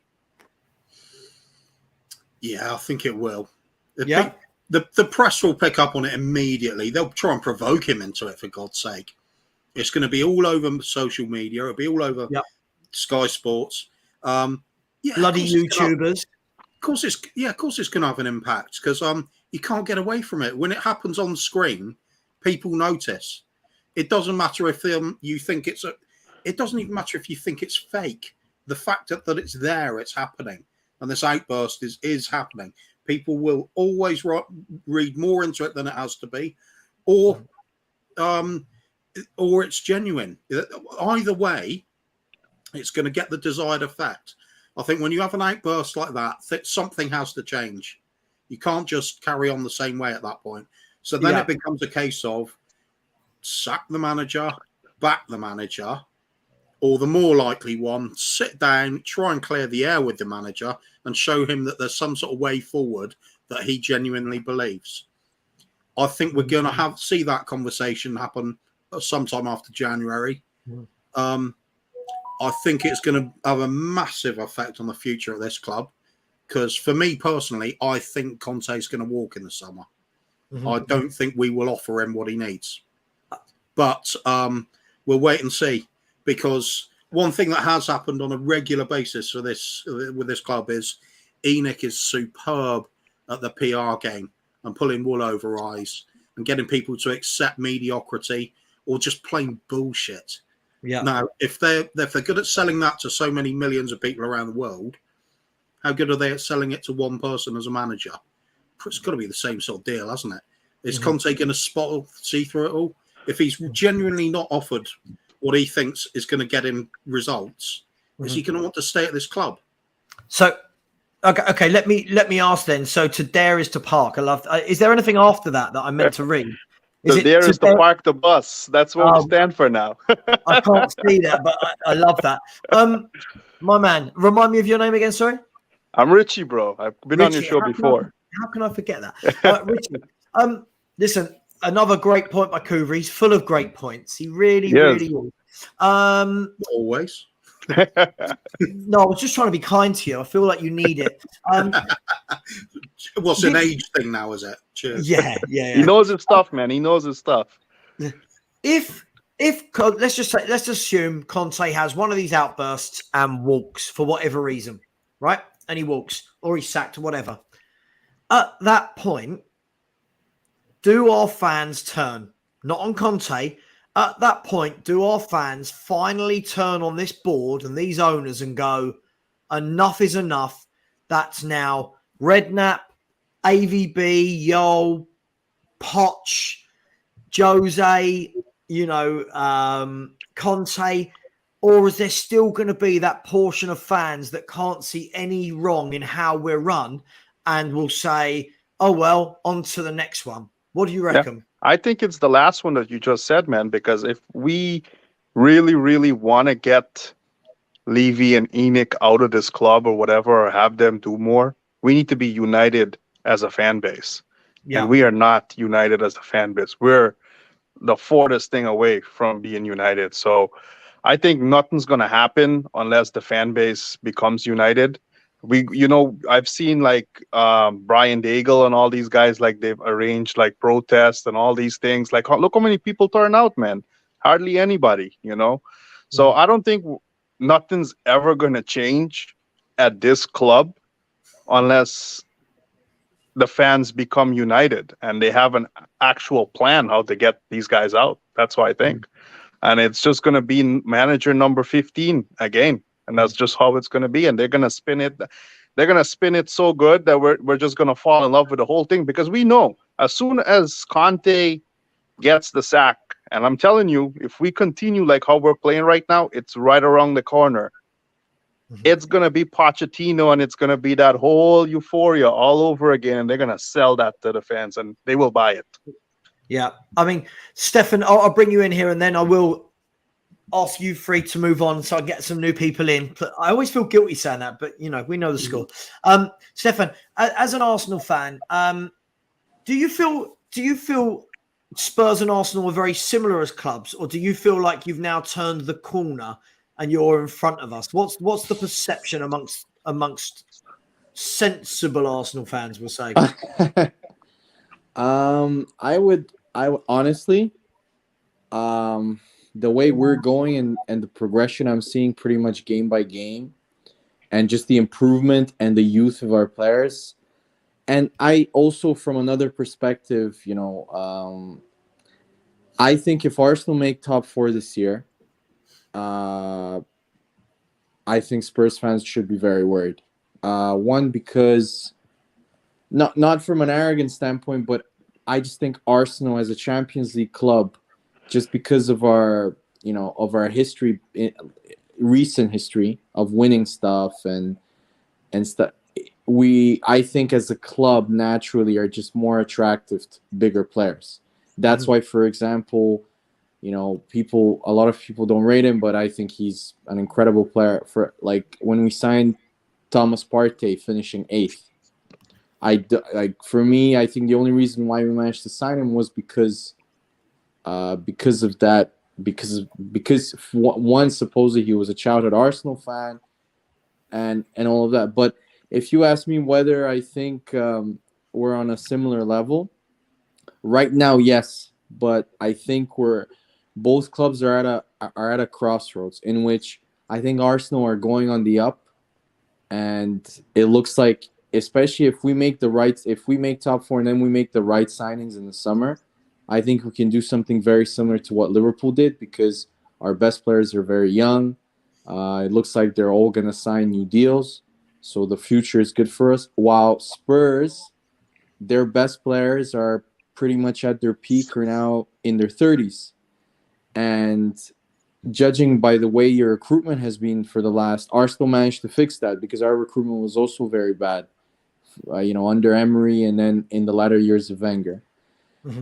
So honestly, I feel Spurs are on the decline, and I'm very intrigued to see what happens, because I also think Paratici, I think the guy that everybody should blame is not only Levy, but I think Paratici has been awful as a sporting director.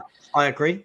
I think he's been some of the stuff I read from Spurs fans, calling him Don Paratici, some of the signings. If you accumulate all of your signings, if you take Pape Sarr, Brian Hill, and Emerson Royale, that's £75 million. You could sign Hakimi I mean, You do not need to tell us Spurs fans about those signings. We are yeah, no, but I'm just saying. we are fully aware of how bad Yeah. they were. So even if for me, the structure that Arsenal from the final point, the structure that Arsenal have built now with the recruitment, with our sporting director, our scouting looks really good. Most of our signings have been successes. We're doing the same. We're copying the Liverpool model, which is we basically have a system that Arteta has implemented, and we're signing players specifically to the system. While Spurs, in my opinion, are signing players for the sake of satisfying Conte that you've signed. Like, for example, Richarlison, I agree. in my opinion, honestly, I know it's going to be controversial. I think Bergwijn is better than Richarlison. I'll be honest. So I'll tell you what, it's funny. I was about to, I've got that down as a talking point. I've got one talking point before that. But look, guys, I am gonna be that guy and ask you to leave because I'm gonna see if other people do want to come in. I pride myself. Thank you for having me, Savva. Thanks, guys. Thanks, and let's hope Arsenal Big don't up, win lads. that Champions League anytime soon. Thanks, guys. Kuva, before we get anybody else on, I'll put the stream back in a minute. Kuva, before we get in, and before we go on to the Bergwijn Richarlison conversation, which seems to be popping up all over with Spurs fans. I've seen this comment. I got a super chat as well. I should read this out from it's from Bobby K, who's having he just messaged me and said he's having dinner out tonight with Sanjay. So enjoy that, Bobby K. We know how much you and Sanjay get along. Love watching Bobby K on any stream he's on, and go and follow his show, which is what, Kuva? Three Spurs Boys. Three Spurs Boys. And on Sunday nights, it's Kuv and the Kang. It's part of Three Spurs Boys, but it's myself and Bobby K then. I always feel that Bobby K is pissed on a Saturday night when he's on the show, and I'm not judging. It just looks great fun. So, Bobby K, thank you. He's not. He just has a few problems, all right. Listen, haven't we all? Haven't we all got a few problems? What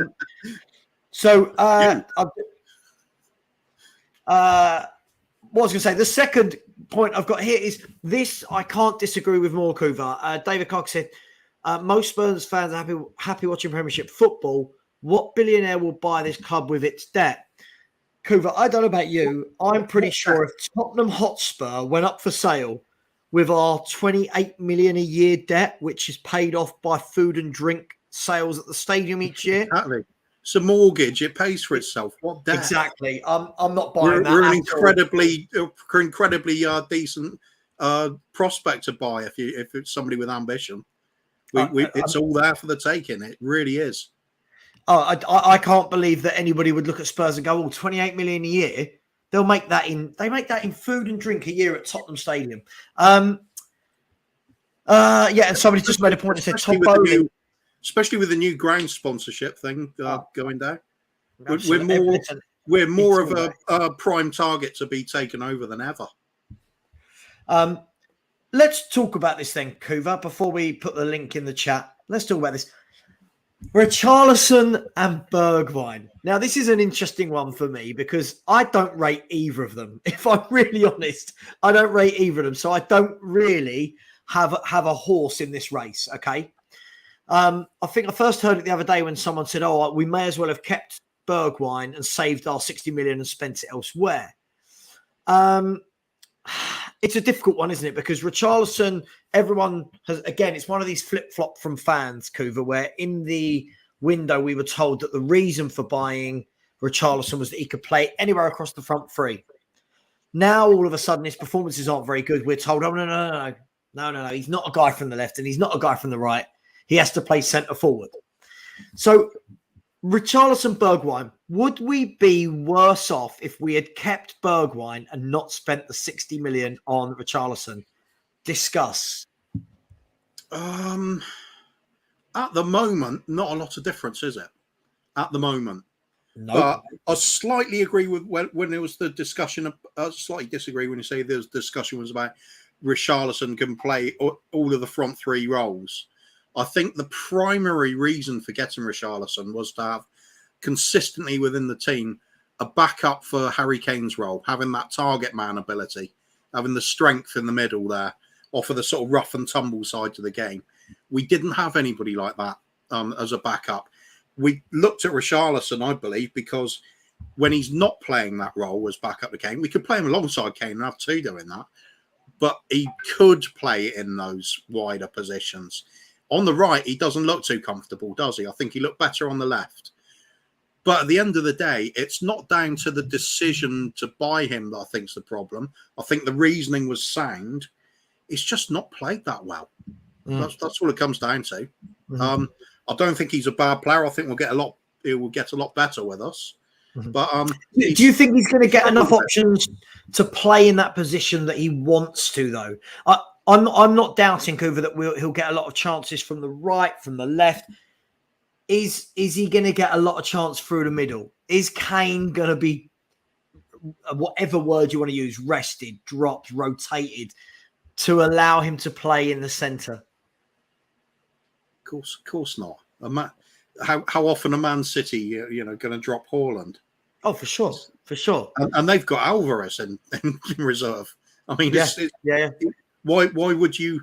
You're not going to drop your best players just for the sake of it, are you? So he's going to have to.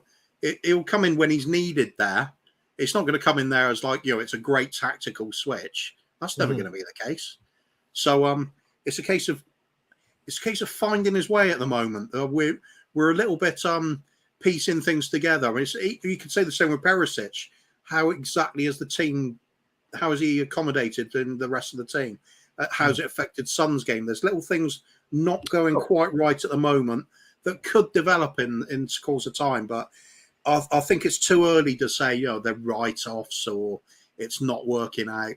I think just for the moment it's a bit of a struggle. It doesn't look good on the eye. Richarlison, some of his touches have been awful. Some of the other stuff he's done been great. The couple of headers he scored to win the match against Marseille, for example, when we were struggling so badly.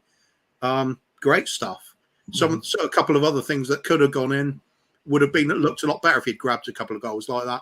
Great volley that hit the post. If that had gone in, that would have given us a few nice little memories. You change your opinion on him a bit when the goals go in. Yeah, of course. It's the opposite of Sonny in some ways. I mean, Sonny, we've always expected the goals. As soon as they dry up, we start questioning him. Richarlison, I think we're not really expecting the goals. So we're just expecting a little bit from him, and we're not even really getting that. It's a lot of work. Yeah. And not a lot of end product. I think that look, this is one where I'm not passionate about either way. And look, when I'm passionate, I will put a point forward. But I didn't want Bergwijn and I didn't want Richarlison. So for me, it's just a bit whatever. Yeah, but Bergwijn's another one. Where was he bought to play? Agreed. What is he? What is Bergwijn? Because for me, he's a wide attacker, stroke winger. Yeah. But, didn't look all that great doing that, really, did he? And then Conte saying he sees him as a striker through the middle. Well, he's not going to play then, is he? Yeah. David Clark's coming with, it's like Spurs fans who said Soldado was a shit player, don't know football. I think the problem with Soldado for me is Soldado was a class finisher that played his whole career in a 4-4-2. He came to Spurs and was expected to play the lone man, run the channels, and that wasn't his game. A bit like when Chelsea bought Shevchenko. Shevchenko was a penalty box goal scorer. And then you see him running the channels and you think, I don't want him out there. I want it, like when we see Harry Kane in the centre circle, we think, no, get in the box, finish off the dinner, But it's interesting. Just quickly, there is someone in here. I can't find their name anymore. Gary Lineker would have struggled in that AVB team. At that point. Gary Lineker. Yeah. Can you imagine Gary Lineker running those channels? We've got a take here, which I just can't agree with, even though I've not been wowed by Perisic, that Sessegnon is better than Perisic. I don't know. I think I heard a rumour that Sessegnon's probably better at ping pong than Perisic, but he's definitely not better at football. Kuba, I'm going to put the link in if anyone else would like to come in. But please don't be offended then when I ask you to leave. In terms of looking at Spurs from the wing back areas at the moment, we're about to have a real, I was going to say exciting dilemma, but it's anything but exciting. As far as I'm concerned, sorry, someone might tell me I'm wrong. Just go, Royals finished his No. 3-game ban, right? No, he's banned. He's banned for another 30 games at least. Right. So I'll take that as a yes. Emerson Royals banned for ban has come to an end. You've got Doherty that I thought he played well against Brighton. I thought yesterday, again, like the rest of the team, he was shocking. Is he going to bring Emerson Royal back in? And we're now at the stage where you've got Royal, Doherty, and Jed Spence. What does he do now with this with this dilemma, mate? What does he do? If it's down to me, I'd just say, bollocks to it. It's not working out with the other two. Let's just give Jed Spence a go. But I think a lot of fans would do that. But that's dangerous. You do feel he's probably not ready. Even watching him playing for Forest, there were times where you think he's not read the game. He's not really he's not quite mentally up to it, if that makes sense. Physically, he's doing well. He's getting up and down the pitch. He'll do that. He looks exciting. Can take a player on. It's just something, isn't it? Doherty against Luke Shaw in his pocket all game. He can't physically keep up with the quick players or anything. He's a slow player. He does have his moments. He's a big lump, so he can get into the opposition box at times. But he was forced back against Man United. We had nothing going. He started brightly and then just all went very, very quickly. Pinned back, playing as a fullback, basically. I think somebody with a bit of pace, bit of an engine on him, at least you got a chance of getting up the pitch again, unless it's Emerson Royal. I think we'll try and make a footballing decision, though, and leave Royal out of it. It's a tough one. But again, it goes back to that transfer window. I wanted us to go out and get 4 wing-backs. Is it a bit sad from your point of view that we're at the stage now where, look, Doherty and Royal, we know what they do or don't do, whichever way you want to call it, but yet we're still not given the opportunity to see Spence. And can he be much worse? Is there anything he could go into the team and do on Sunday, and we go, oh my God, that is absolutely why we don't play Jed Spence? Yeah, I think there is a possibility of this. I think that's what Conte is saying. Gut feeling is, well, like, I only saw Spence, 2-3 games last season. Saw some exciting stuff. But there were times where he would switch off. He wouldn't read quite what was going to happen or made the wrong decision. He's still a young player, but he can get better. But for Conte, he doesn't like that. He's going to want players that are constantly making the right decision, are safe, solid in what they do. Could argue we haven't got anybody like that right back at the moment. I think Doherty probably did well until that United game. And then you realise he's well short still, isn't he? Any danger that we see Royal Lucas at any point there? I mean, he tinkered with that idea in pre-season. Do you think there's anything in that? Well, he's got a good attitude, hasn't he? And he does work hard, so I couldn't completely rule it out. But you'd have to think if we got Emerson, Doherty, and Spence all available, and we're switching to basically a forward to play that role. Right. Jesus Christ. Would you let's flip this another way? Leicester are about to win as well, by the way. They're 2-0 up against Leeds. Is there any way that in the next window a right wing back is not a guaranteed signing? I don't care if we sign 3, 2, 1. The right wing back area surely is just so detrimental to what we're trying to do, isn't it? Yeah, as far as I'm concerned. Out of all the wing backs we got, the only one I'll definitely keep would be Perisic, but it's only going to be for this season. Is he going to manage another whole season playing in the Premiership? Maybe. But he's starting to show signs of his age a little bit. He's been done pretty well, but it's not been blistering, has he? On the other side, it's just disaster area. We've got player that Jed Spence, who obviously Conte doesn't trust to put in the 90 minutes because he thinks there's going to be some frailties to his game. I think there will be. I think he is quite a naive player. He's exciting. He's raw. He's too raw for Conte, I think. Sorry, hang on. Did you said exciting and raw, too raw for Conte? Is there a danger he's too exciting for Conte? Does he try too much going that way? And Conte's we know Conte said himself he doesn't want excitement. He wants to have a professional performance and see the game through. Let me, Dan, welcome to the show. Good evening, lads. Good evening. Good evening. Whilst we're talking about wing backs, look, we've all talked about this for ages. How Conte's formation, we'll call it, absolutely relies on some creativity, some attacking talent from the wing backs. What would you do now that they're all fit and no one's suspended? Well, you've got to stick with Doherty for now. I know it was an awful performance yesterday. Just stick with him. There was a not an okay performance against Everton. I think we can stick with him. The other side, though, is interesting. Everybody thought Perisic was, it's going to be this great player, but I'm not sure. It hasn't worked out, has it? Are we seeing a shadow of the player? Were we busy as fans celebrating the name versus the actual version of the name that we're getting? I.e., we're not getting Bayern Munich Perisic from years ago, are we? We're getting Tottenham Perisic, right? Is that harsh? No, I think everybody is reputation. He did have a good season last year. But we've got to remember the Italian league is very different to the English league. There's going to be some natural time to adjust. 10 games, is that enough? I'm not sure. But with his experience, you would have thought maybe should have had a bit more by now.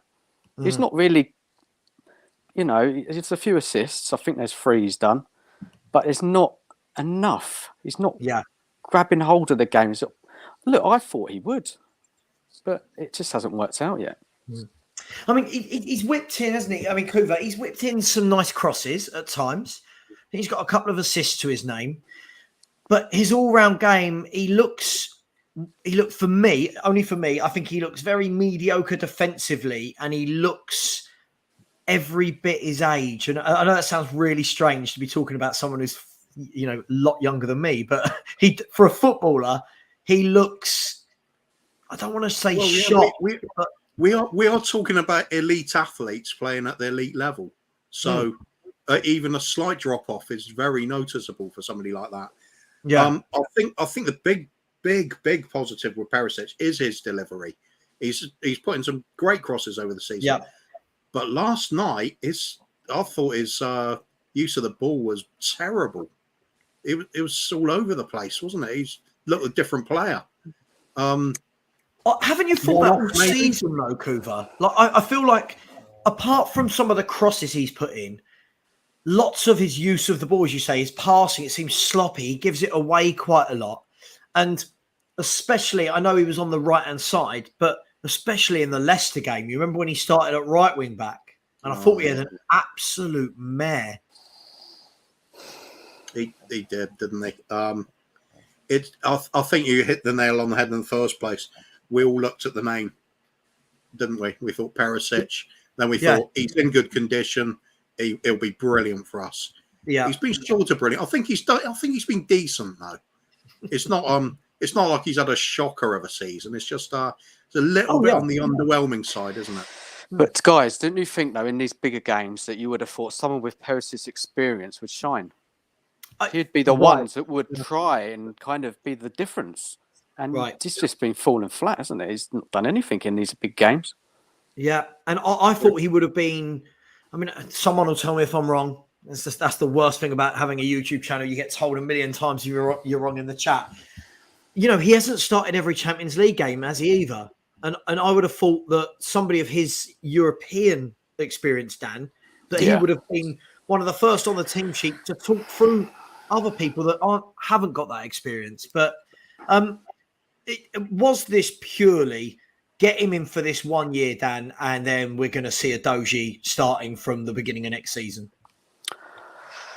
Yeah, for this year, but I'm hoping that there's going to be more to come for the rest of the season. He's got to show more, because if it goes out like this on a whimper, it's not going to be good on his reputation. So there's a lot more games to play, Champions League, Premier League. So look, at the moment, it's not the best, but then the team is not playing well either. So it comes together, doesn't it, in some ways? True, but I mean, this was the point I was about to bring up, and this is to both of you, is when we say, like, you know, Perisic had his best season last season. I mean, yeah, I watched him a lot last season. I've seen him have many a good year, and we say, yeah, he wasn't playing with this lot, but that playing with this lot doesn't mean your individual passes are suddenly crap, right? Like when I get told, well, Emerson Royal, I feel sorry for him because he's a right back, not a right wing back. Oh, sorry, does that mean now because he's 5-10 yards up the pitch, he can't control a ball, or he can't pass 5? Do you know what I mean? I don't understand how that fits in. But look, Kova, let me move away from the wing backs. I want to talk about Davis versus Longley. We've gone and got not I don't care who's the better player, whatever, but we brought Longley in on loan from Barcelona. And it feels like in most games, it seems like he'd be more happy to have Davis in there. And it baffles me because we seem to be trying to play it out the back more, but Longley is superior when it comes to being in possession of the ball. What is going on there, Kuva? Because I can't see any rhyme or reason to what Conte does. Honestly, mate, you tell me. I'll pick Longley ahead of Davis every day of the week. Yeah, me too. I'll just think he's just that little bit better at everything, especially when it comes to passing range. I think it's Conte likes Ben Davis' attitude. That's what it is. I think maybe he's really fallen for the like some of the fans have. I mean, I did myself at times. You see these last ditch tackles going in from Davis, and you think, wow, that's putting yourself on the line for it, and that's really impressive. And when he has done that, and he's had a good game, he has looked very good. Yeah. But at the end of the day, the class will show over a period of time. If you're just a better player, you should be the one starting in that place in the team. And I think Longley is the better player. Now, is it a case of keeping Ben Davis happy because he doesn't rock the boat? And we've got him on. Well, we just re-signed him, haven't we? Another three-year extension of contract. It's like, don't steal my thunder, Kuva. That was where I was going to go next with Dan.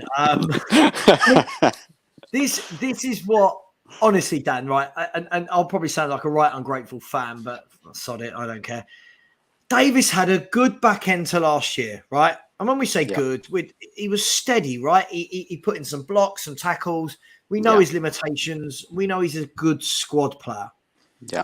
He had 2 years left on his contract, I believe.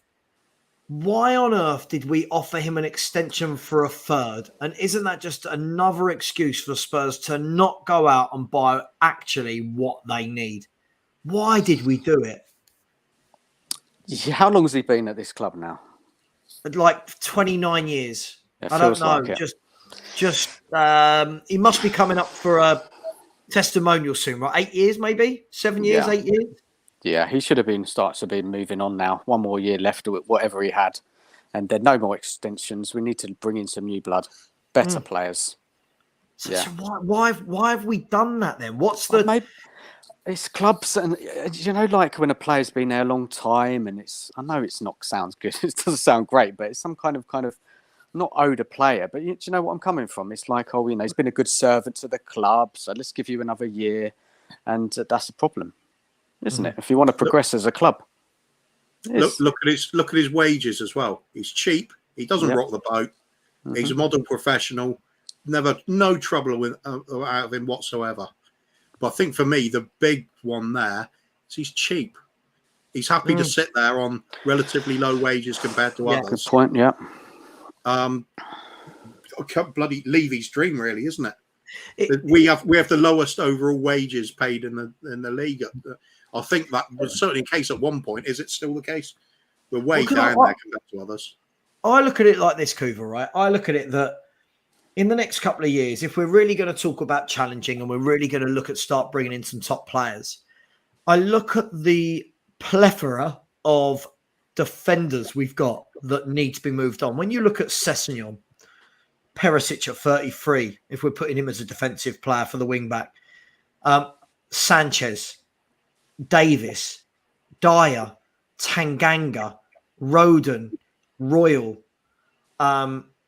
Doherty, even. I mean, it's so many to get rid of, and I can't. We seem to keep giving them more contracts.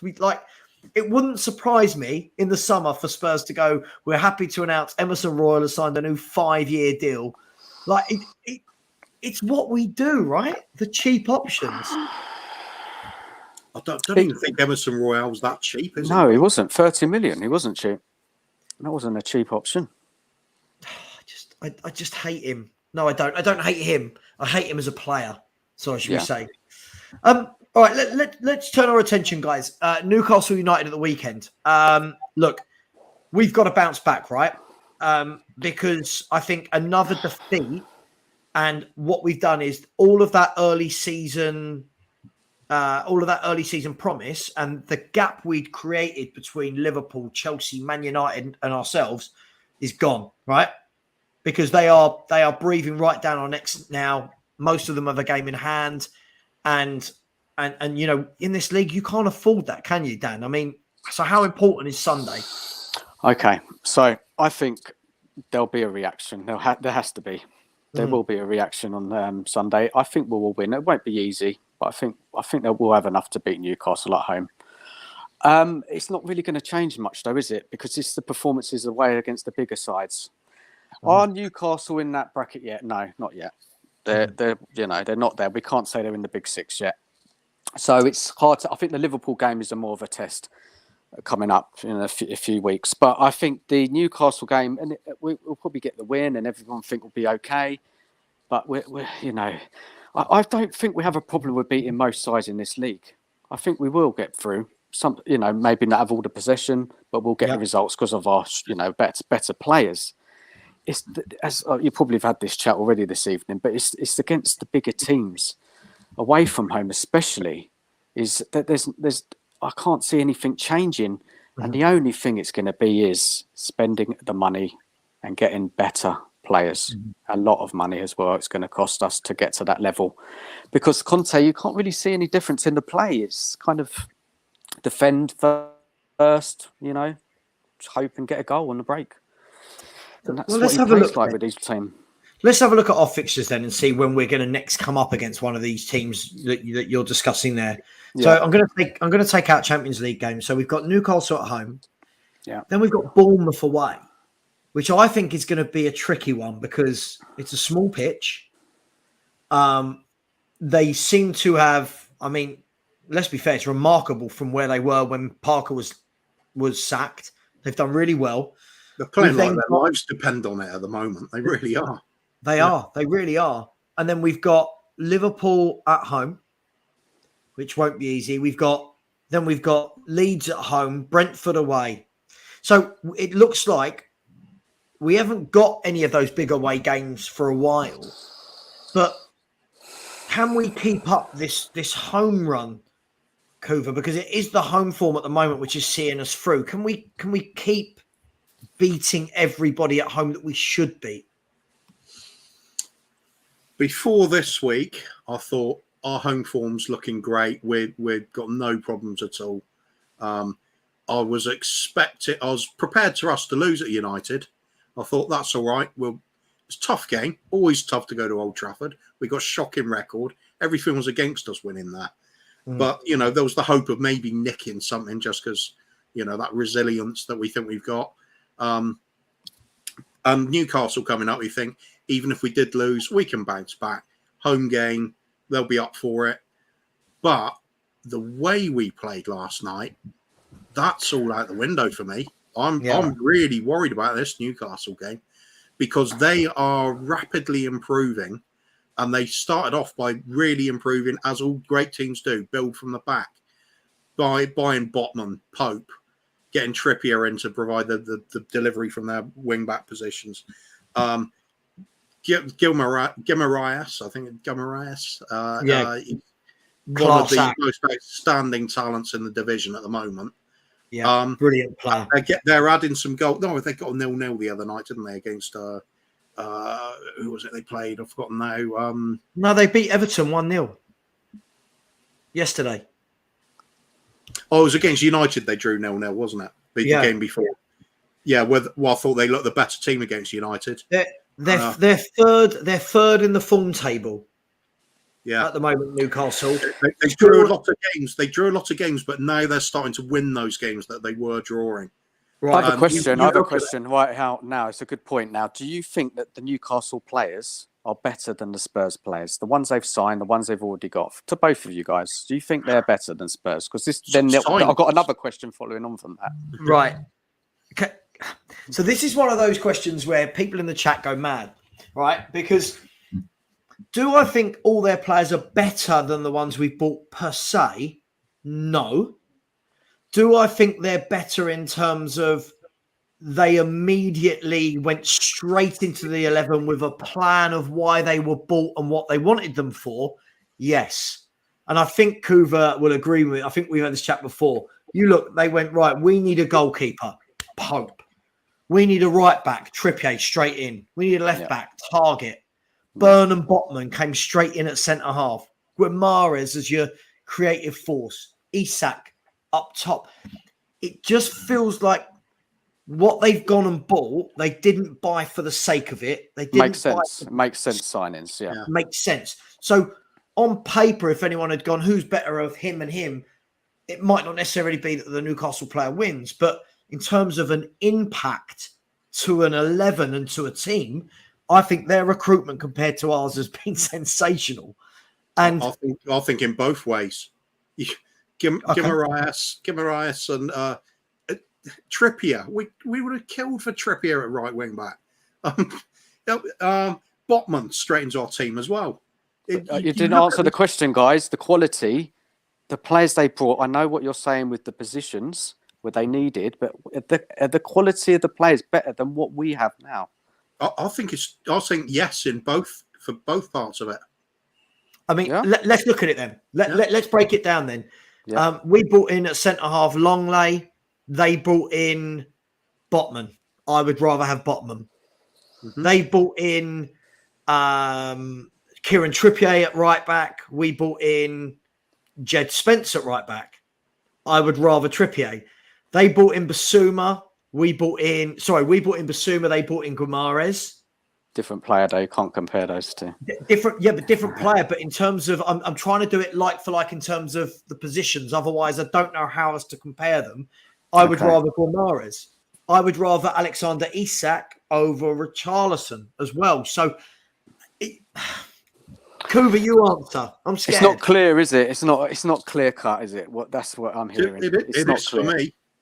I think they bought better players and fitted the roles they needed better as well. I disagree. I think they bought good players, but I think comparable to what we've brought, nothing up massively better. Time will tell. We'll see. See you on Saturday, Sunday. You said you think what we bought is massively better? No, I don't. I think there's not a lot of quality. There's not a lot of difference in the quality they brought that we brought. I don't think there's a lot of difference. I think all the players we brought and they brought are good players, not world-class players, just good players, yeah? Yeah.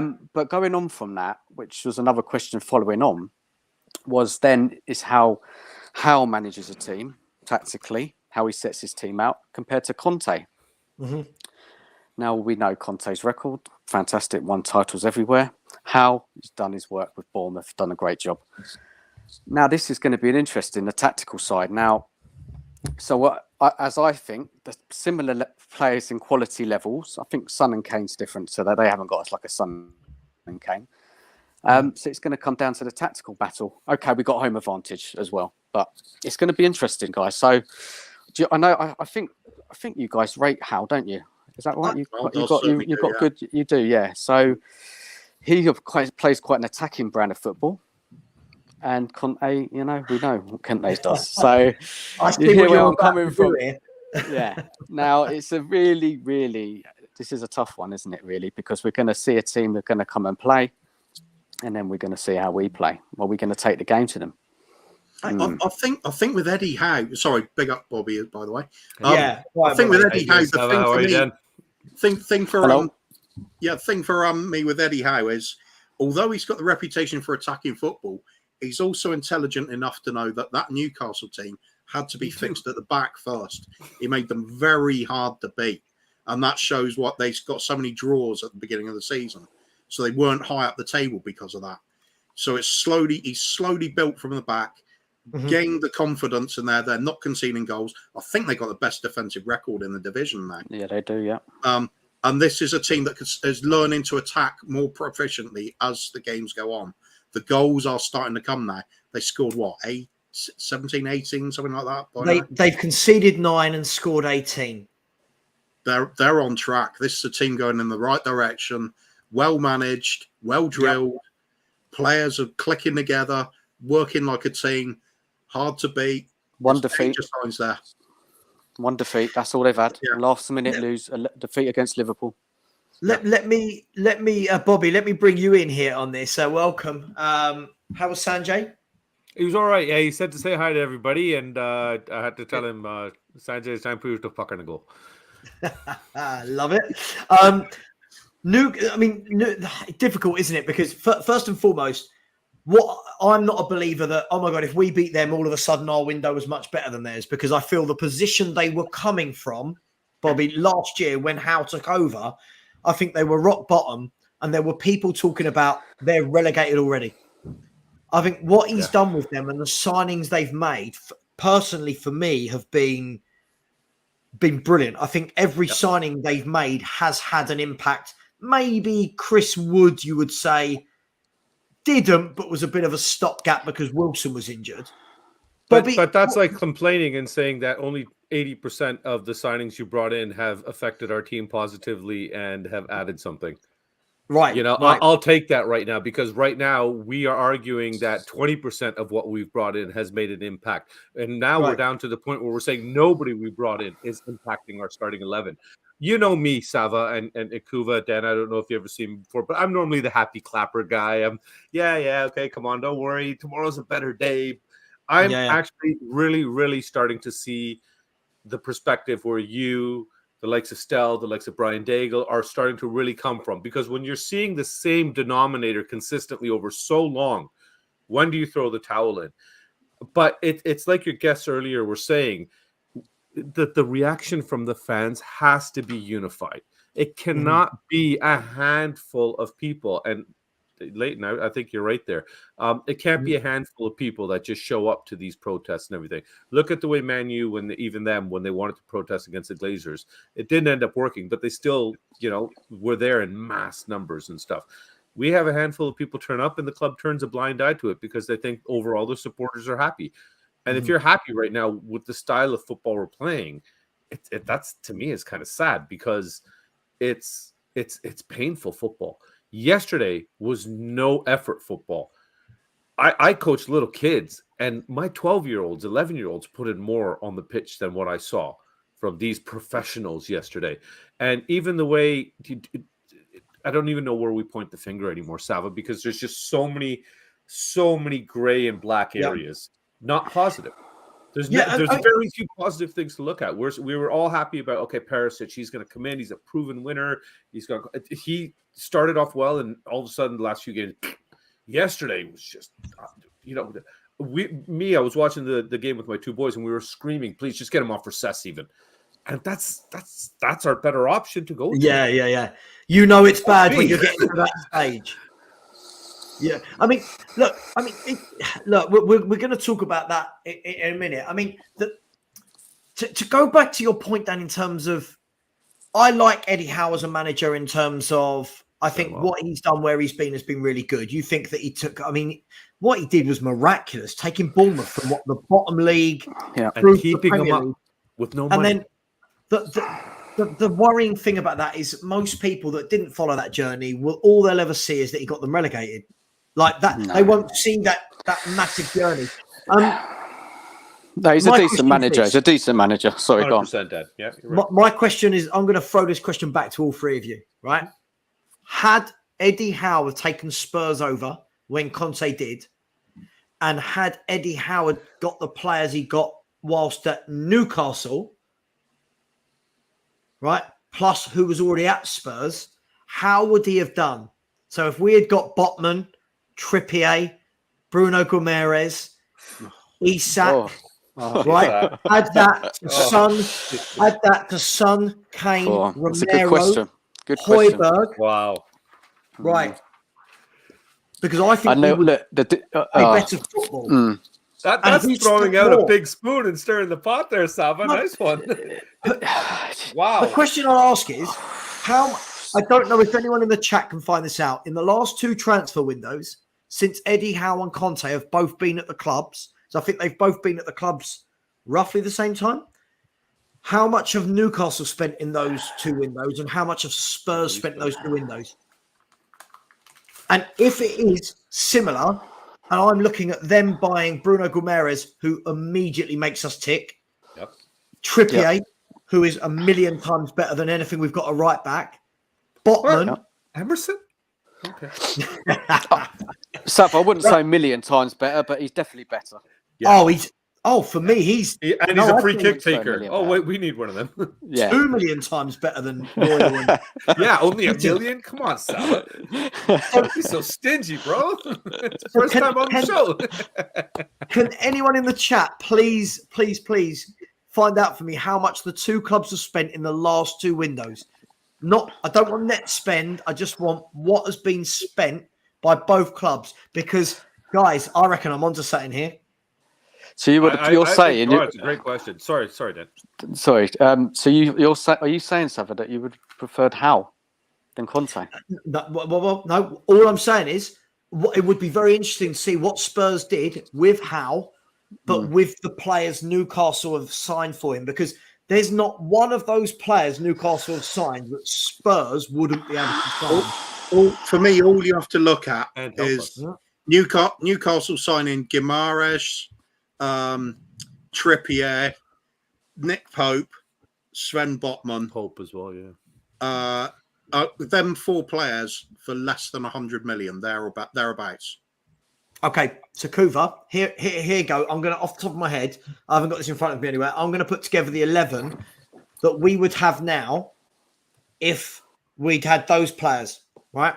So for me, we would have, Pope or Lloris, whichever way you want to go. We would have Trippier, Romero, Botman, Target, Guimaraes, Hoiberg, and then we would have Son, Kane, Isak, and you could play whoever more or whatever. I'd sacrifice one of those signings for that player. Would that be better than what we've got now and more attacking than what we've gone and bought? Yeah, easy. I don't know about necessarily more attacking, but defensively we'd be significantly better for sure. But no, actually, no, Kuva's right. It would be, because then you would have at least one player on the right wing side that would fit into the ways Conte wants to play, with, bombing up and throwing those crosses in, and God knows Trippier can do that. It's just an interesting. Listen, that's a fantastic question, Sav. I'll give that to you, man. My first time on. That's a thinker, man. Because when you really look at it on paper, every single one of those names you mentioned, I don't think there's any Spurs fan would say I wouldn't take him. I wouldn't have liked him at my club. And even now, I would say I would still take most of the names you just dropped. I would still bring in Pope. I would love to have him. I'll still take Target. I'll still take Trippier. I'll take Botman. I'll take Bruno Guimaraes. I'll take Isak. Gladly. Right. But that's why I'd be interested to see what the difference was in between how much they spent. Hang on. Misawati says, Savva took 130 this window plus 130 last year compared to ours, 169 was 95. Sorry, hang on. So Newcastle spent 130 this window, we said? So we spent 265 roughly, and they spent 260, pretty much the exact. Yeah. Wow. Right. Thanks for the information, bro. So this is my point. Between Conte, Levy, right? Between Conte, Levy, and Paratici, who are meant to be, two of them are meant to be the best at their field in the job. I'm not putting Levy in those two, by the way. How have Newcastle, and I don't want to hear that their owners are minted. They've not gone and done anything crazy. ridiculous. No. How have they managed to bring in that, but we've managed to get Longley on loan, right? I don't get With it. no buy option either. That's the one I don't get with that one, especially with what the loan fee was at only 5 million and no buy option. That's maddening. That being said, like you just said, also Savva, we actually had a much bigger opportunity because I remember reading when that list came out of what availability there was for teams to spend what they possibly could. We were number one, and we were far away from everybody else. Like I think it was like 180 million more than the next club for the financial fair play rules in terms of what we could spend. So Newcastle, I think they were like 4th or 5th, and they didn't even hit that cap. So like you said, the owners didn't go out and go crazy. They didn't do a Chelsea and Abramovich as soon as he came in and go stupid spending money, or the Man City oil money that came in right away and just went and bought Robinho for ridiculous money and everything like that. They, in fact, didn't do that. So they've made intelligent decisions, which to me tells me they immediately came in and set up from the foundation and worked up and then took care of the on-field product. Let's get the right people in the background that we need in terms of scouting, development, whatever we need to do to go out there and address what Eddie Howe's going to need. And let's make sure these people are, in fact, completely working with the manager and not the manager having to come out and say, well, he wasn't my signing, he's a club signing. Well, he's not my signing, he's a club signing. That's a concern, right? But then the flip side is, would there's a beautiful gentleman now. Would we have seen Eddie Howe get backed, or us as fans push the board and the club to support Eddie Howe the way we are saying that you need to support Conte? Yeah, for me, I think you're spot on. Look, both clubs were coming from a different place, right? Conte took over a team that I think we were 7th or 8th when he joined, and we should have been fighting for top 4. Howe's taken over the team, bottom of the league. For me, it's not about who's the better manager, because obviously Conte's won stuff wherever he's been, but it's just an interesting topic. I think it's really interesting how Newcastle have gone about their business compared to Tottenham. Bob, let me bring you in here immediately. Hello, Bob. All right, mate. You've straight away gone into 3rd place in order of looks in this panel. I won't tell you the 2 above and below you, but I am number 1. So, thanks, Bob, cheers, mate. Would you agree, Bob, that when it comes to Newcastle's recruitment, that the new owners have actually done the complete opposite to what everyone thought? Everyone said, oh my God, they're just going to go out and buy all these amazing players on high prices and big wages. But they've actually gone out and bought really sensibly for positions they need, compared to Paratici, where it feels like we've literally gone out and bought squad fillers. Is that harsh? Is that fair? Yeah, I think we were all expecting that Robinho-esque kind of signing, weren't we? Yeah. And I think probably Gumarish is probably one of them. But yeah, we're all expecting that splash the cash and getting top quality players in. I think they've done sensibly. Kuva knows my feelings on transfers, man. It's all hindsight. I could never look at a transfer and say he's going to be a success, he's going to be a failure, he's a waste of money. We've had many discussions about Richarlison and what he costs. I can't judge a player till at the end of the season. I know there's other people who will look at it differently, and that's absolutely fine. But I always look. I've said this a number of times. We're all jizzing over Ndombele after the first few games. He was the best thing since sliced bread. But in hindsight, it was a complete waste. So for me, Newcastle have done very, very well, because the players who they have brought in, and you're assuming the recruitment team have done their due diligence and done a bit of history and what potential they can bring to the squad. I mean, players like Trippier, we knew what they're going to do, even the likes of Botman, and who was the other centre-back? Dan Burn. Yeah, but we know what we're going to bring. But the likes of Gomarish, I know Isak's still finding his feet. But yeah, it's been clever. And you're right. You know, a Trippier in our team, a Gomarish certainly in our team, Isak giving us a bit more of an option up front, I think it'd be great. Now, would we have got the excitement level if at the beginning of the season they come to our club, would we be celebrating it? But then not knowing how they do, I don't know if they would. But in hindsight, mate, 100%. True. All right, Dan, let me bring you in here then. Just to round off the Newcastle chat, I'm looking at the league table right now, and it's horrible to see Arsenal flying that high. But you know, there's a lot of clubs then in there from 2nd to 7th. If we look at City, Spurs, Chelsea, United, Newcastle, and Liverpool, all separated by 6 points. Now, whilst I don't want to break my own rule, I always feel it's really well too early after 11, 12 games. It does feel like, Dan, doesn't it, that the league has kind of settled into its pattern now of, other than Newcastle, the top 6 are all there. Even after Chelsea and Liverpool Man United had bad starts. My question to you is there a real danger that this year we could drop out of the top 4 if we don't buy well in January? Yeah, of course. There's always a danger. Can you hear me, by the way? Because I changed over my headset. Fine. Yeah. Of course, there's a danger. No, there's always a danger, of course. But I think that we'll beat most teams. I know I've already said that, but I think we will beat most teams.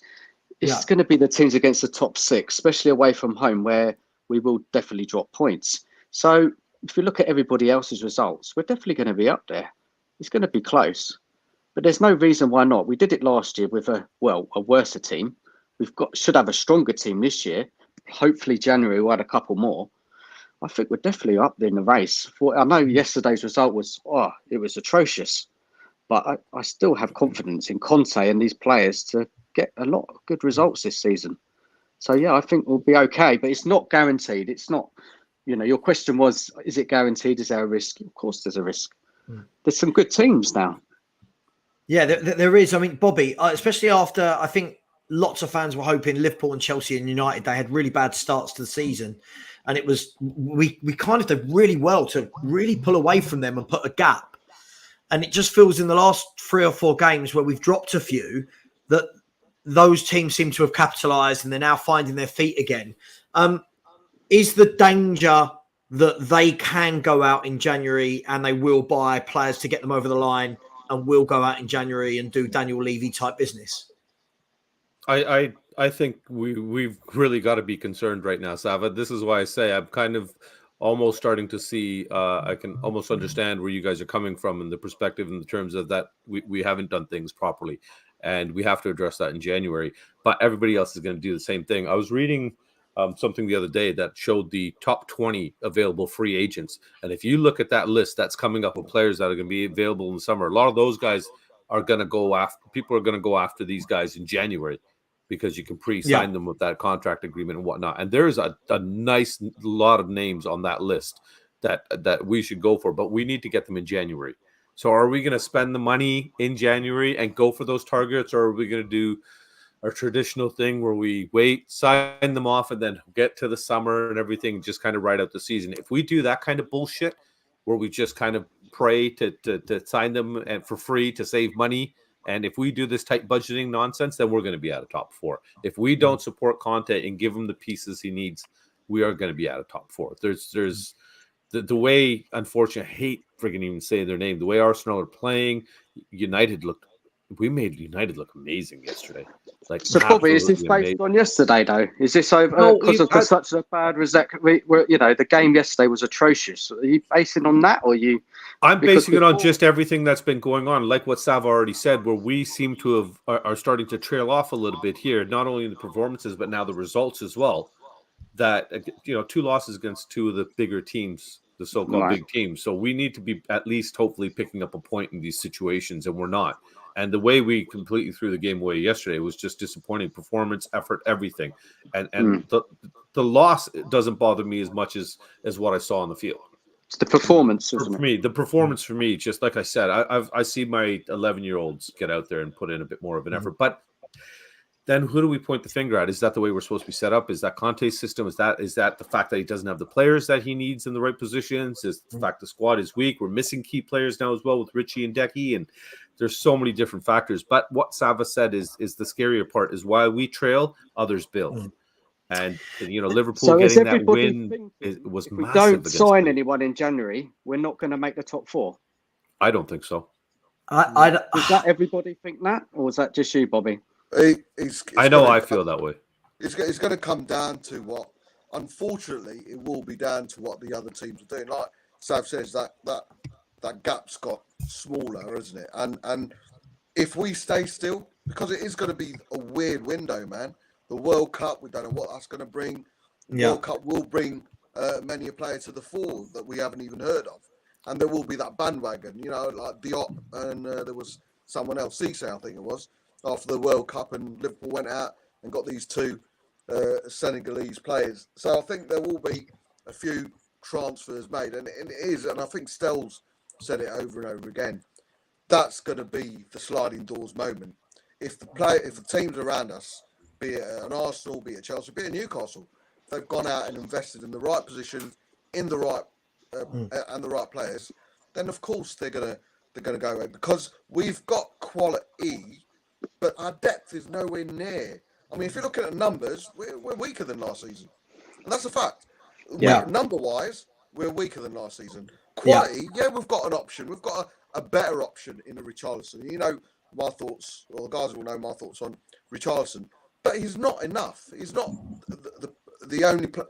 He's the only player at this time moment that can come on and potentially change a game like he did against Chelsea. What worries me, the biggest worry, is I think, Sav, you asked a question. I can't wait to hear a positive about this game after yesterday's show. And I normally do. I mean, I always try and bring a bit of balance. I do think, yes, Everton could have got a couple of goals, but second half we thrashed them. We were all over Everton.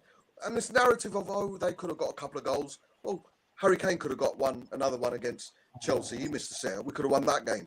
We could have got another goal against Forest and come away with a 3-0 win instead of 2-0. That would have looked different. So they could have scored a goal previous to yesterday. I don't believe. But yesterday, there wasn't any. There was not a single positive. Even Lloris, I'm sorry, the saves that he made, I expect a Lloris to make, a top 4 goalkeeper to make. But he fucked up that first shot. And I think you saw the nervousness just flow through the rest of the defence. Dyer had his worst game. Romero had his worst game. I don't know what Basuma was doing. I don't know what Bentancur was doing. Højbjerg had built up and I fell flat on my face. Kane had a goodish game. But even then, if he's world class, I need a game changer. He didn't change anything yesterday. And for me, the biggest worry was, and I said this in the chat, why didn't Conte change anything? Now, is that, again, a message to the board? I don't think it's stupid enough or stubborn enough to say, I'm going to lose this game, but by losing this game, I'm also going to send a message up to the board. I don't believe that narrative. I think that's a load of bullshit. But maybe it is coming down to the fact that he turns to the bench, and now instead of a Richarlison who's injured, he's got a Lucas who's just coming back, and a Brian Hill looks like a 12-year-old girl. It's 14-year-old. 14. Bob, your mic's cracking a bit there, bro. Yeah. No, listen. Some great points, and I just like to tease you when I'm on the group, and I'm like, I'm sure Bob will give me a positive. It didn't come yesterday. Yeah. Kuva, you dirty men, dirty men. Kuva, I think it's not. Look, again, as I said, we're 11 games into the season. Some of the teams behind us are Chelsea, United, and Liverpool are all on 10, so they can close that gap. Chelsea will be level on points with us. Man United would go 1 point behind us, and Liverpool would go 4 points behind us. Lots of fans wrote them off after a few bad games. We all wrote off Liverpool. They're going to be dreadful. We all wrote off Chelsea. We all wrote off Man United. Who there? This is going to be a good one for you. Who there are you most worried about? And you could chuck Arsenal in that, assuming that we all think City are going to win the league.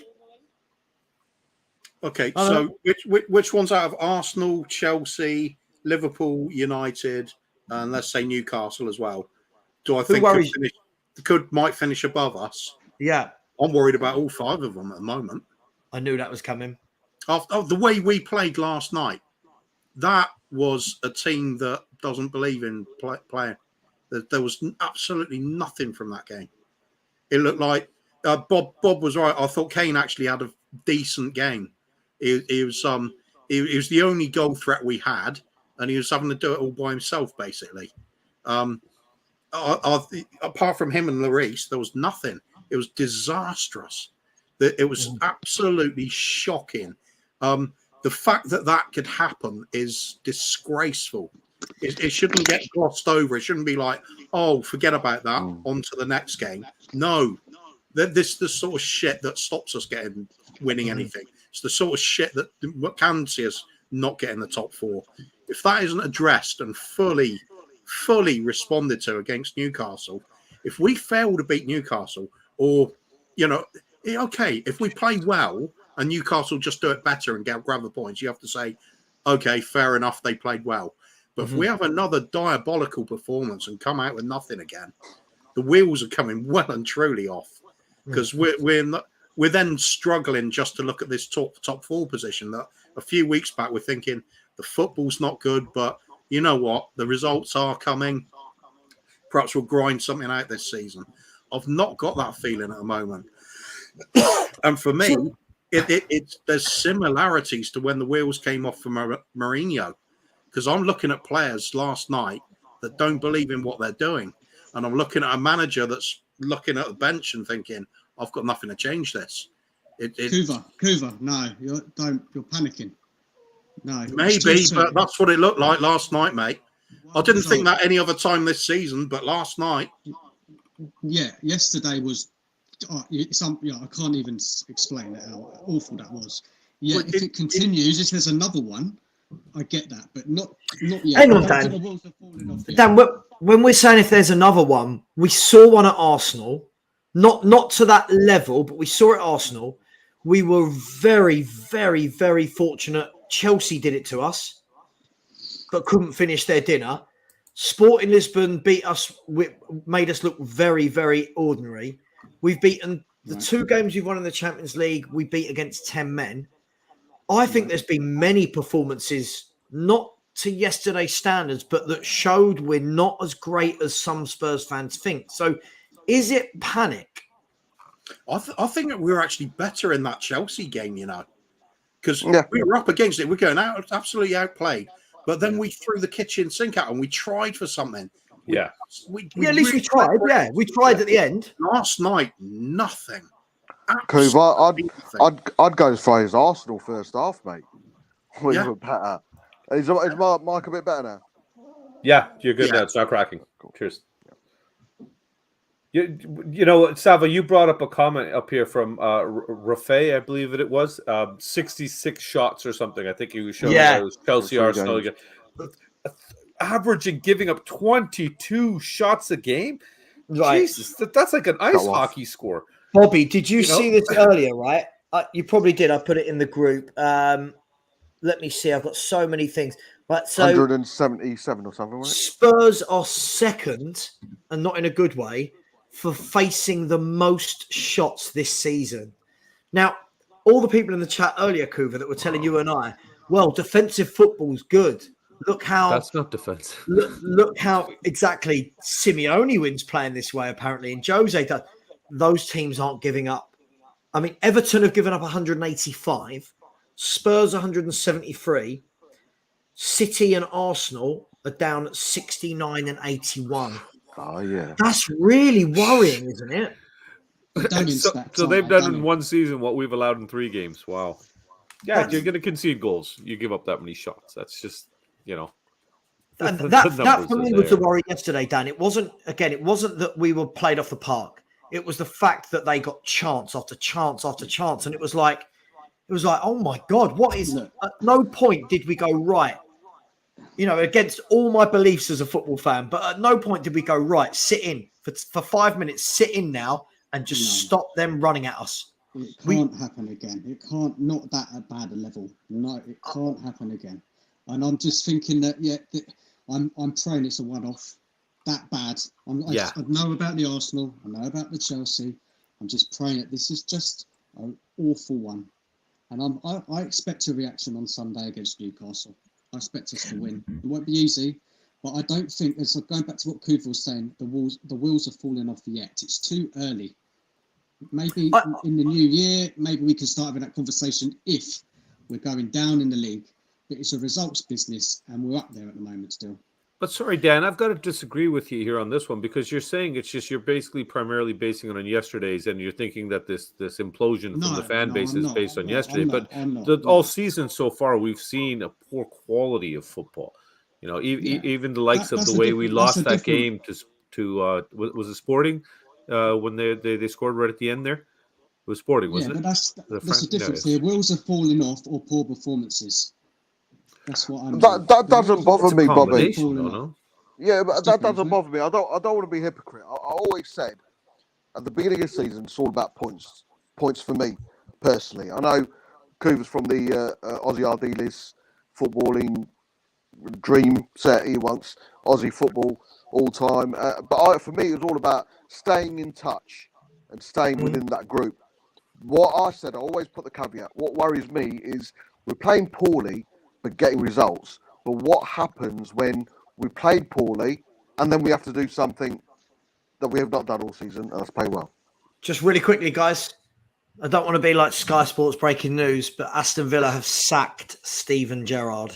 I said this in the group yesterday, by the way. I said it to Kuva, didn't I, Kuva? Before we come on show, I said if he loses tonight, he's got to go. He's got to go. We'll talk about that in a minute, about successors to him, and we'll break away from Spurs for a minute, just so that we don't all lose our minds. Just quickly, guys, this whole thing about the number of shots we've conceded, and there's some fans in the chat that will say, like, Savva, that, you know, then he's not worried as we conceded very few goals, but if you continue to allow teams to have that amount of shots, there will be days where we get slapped and punished for that, right? Yeah, Hugo can't save our asses every time. It was a matter of time last night. We all saw it. It was. Yeah. And you know, Anthony hitting the post. I mean, Marcus Rashford, I want to put in some sort of curve. You know, he couldn't finish his school dinner. I think that's appropriate for him, isn't it? No, that wasn't good at all, Savva. I'm ashamed. I did that, and I'm ashamed I told you I was going to do it.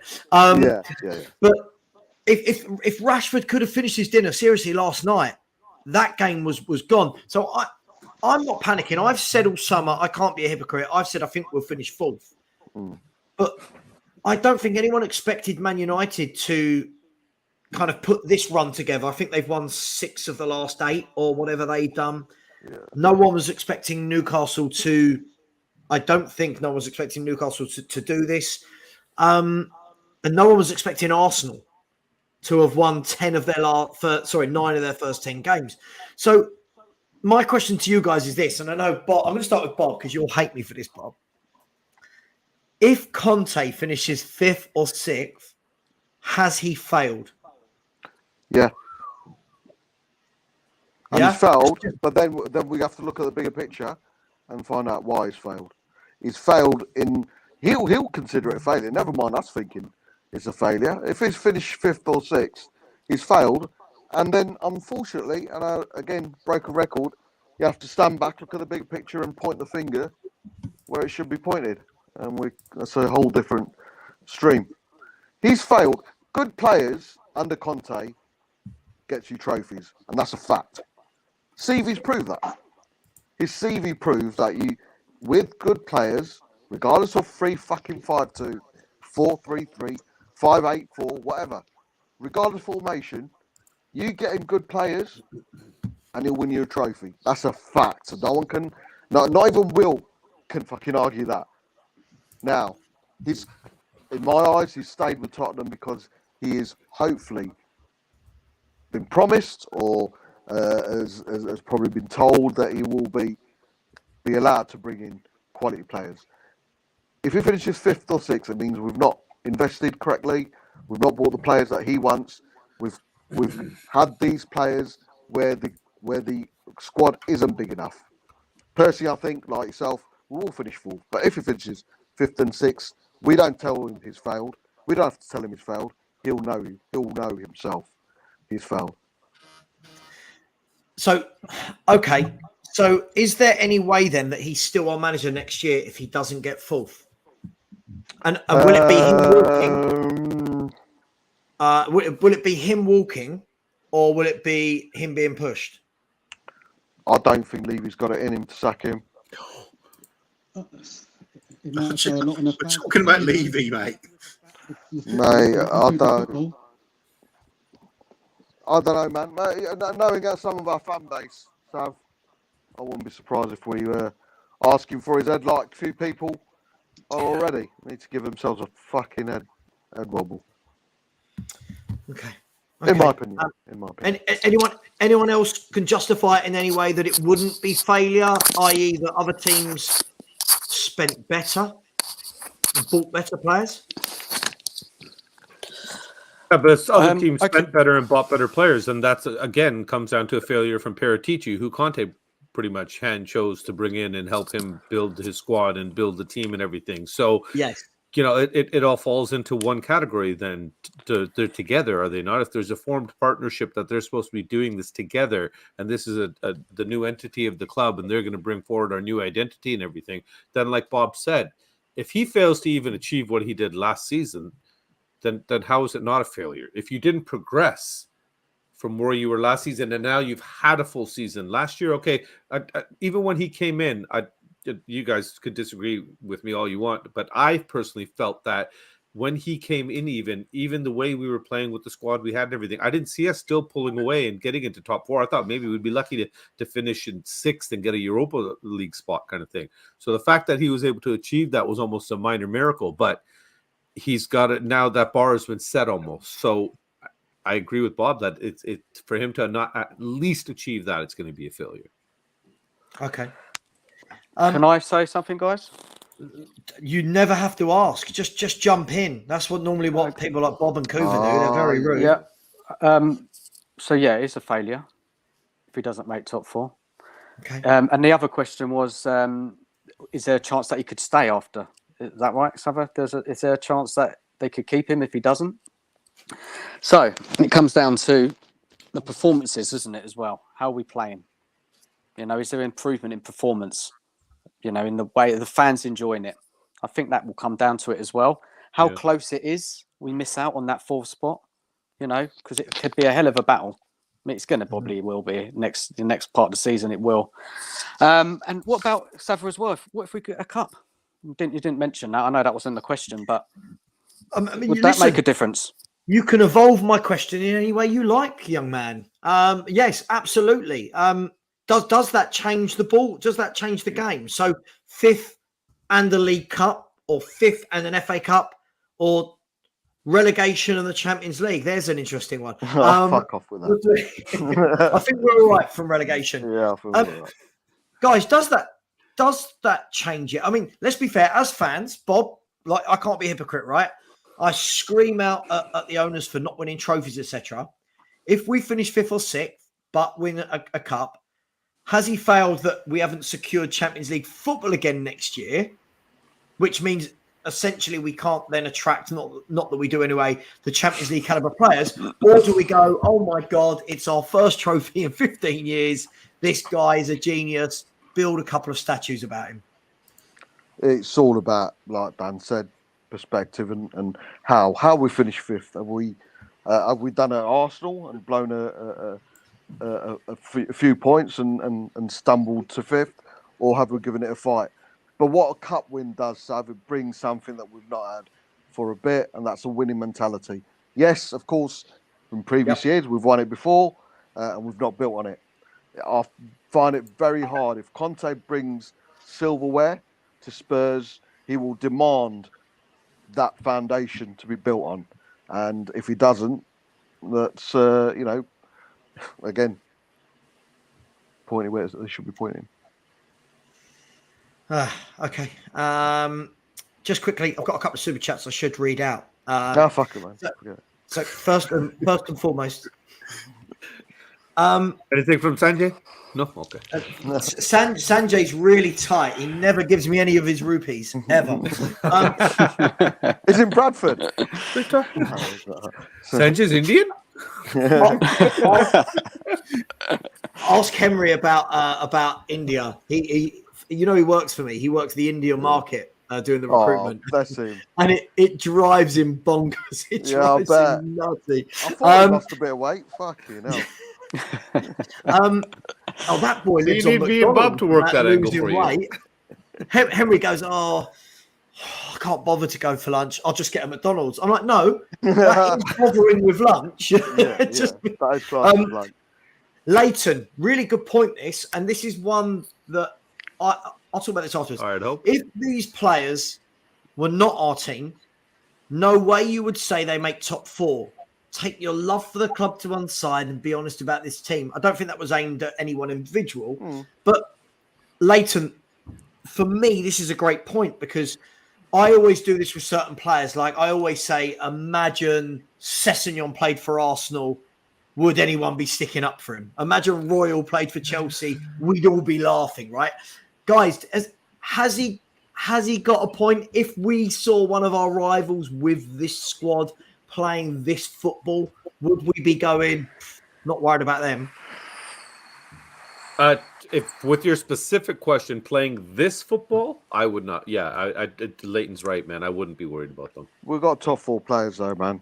Yeah, we do. But Savva's exact question is saying playing the way we played yesterday. If that display continues, then if I was looking at our rivals playing that way, that pragmatic, boring counter-attack, trying to accomplish something out of the back that's not working football. Then I think Leighton's I'd write him asking if they put these same players into Arsenal or Chelsea or something. Would we say the same? We've got top 4 players. I mean, putting all the heart to one side.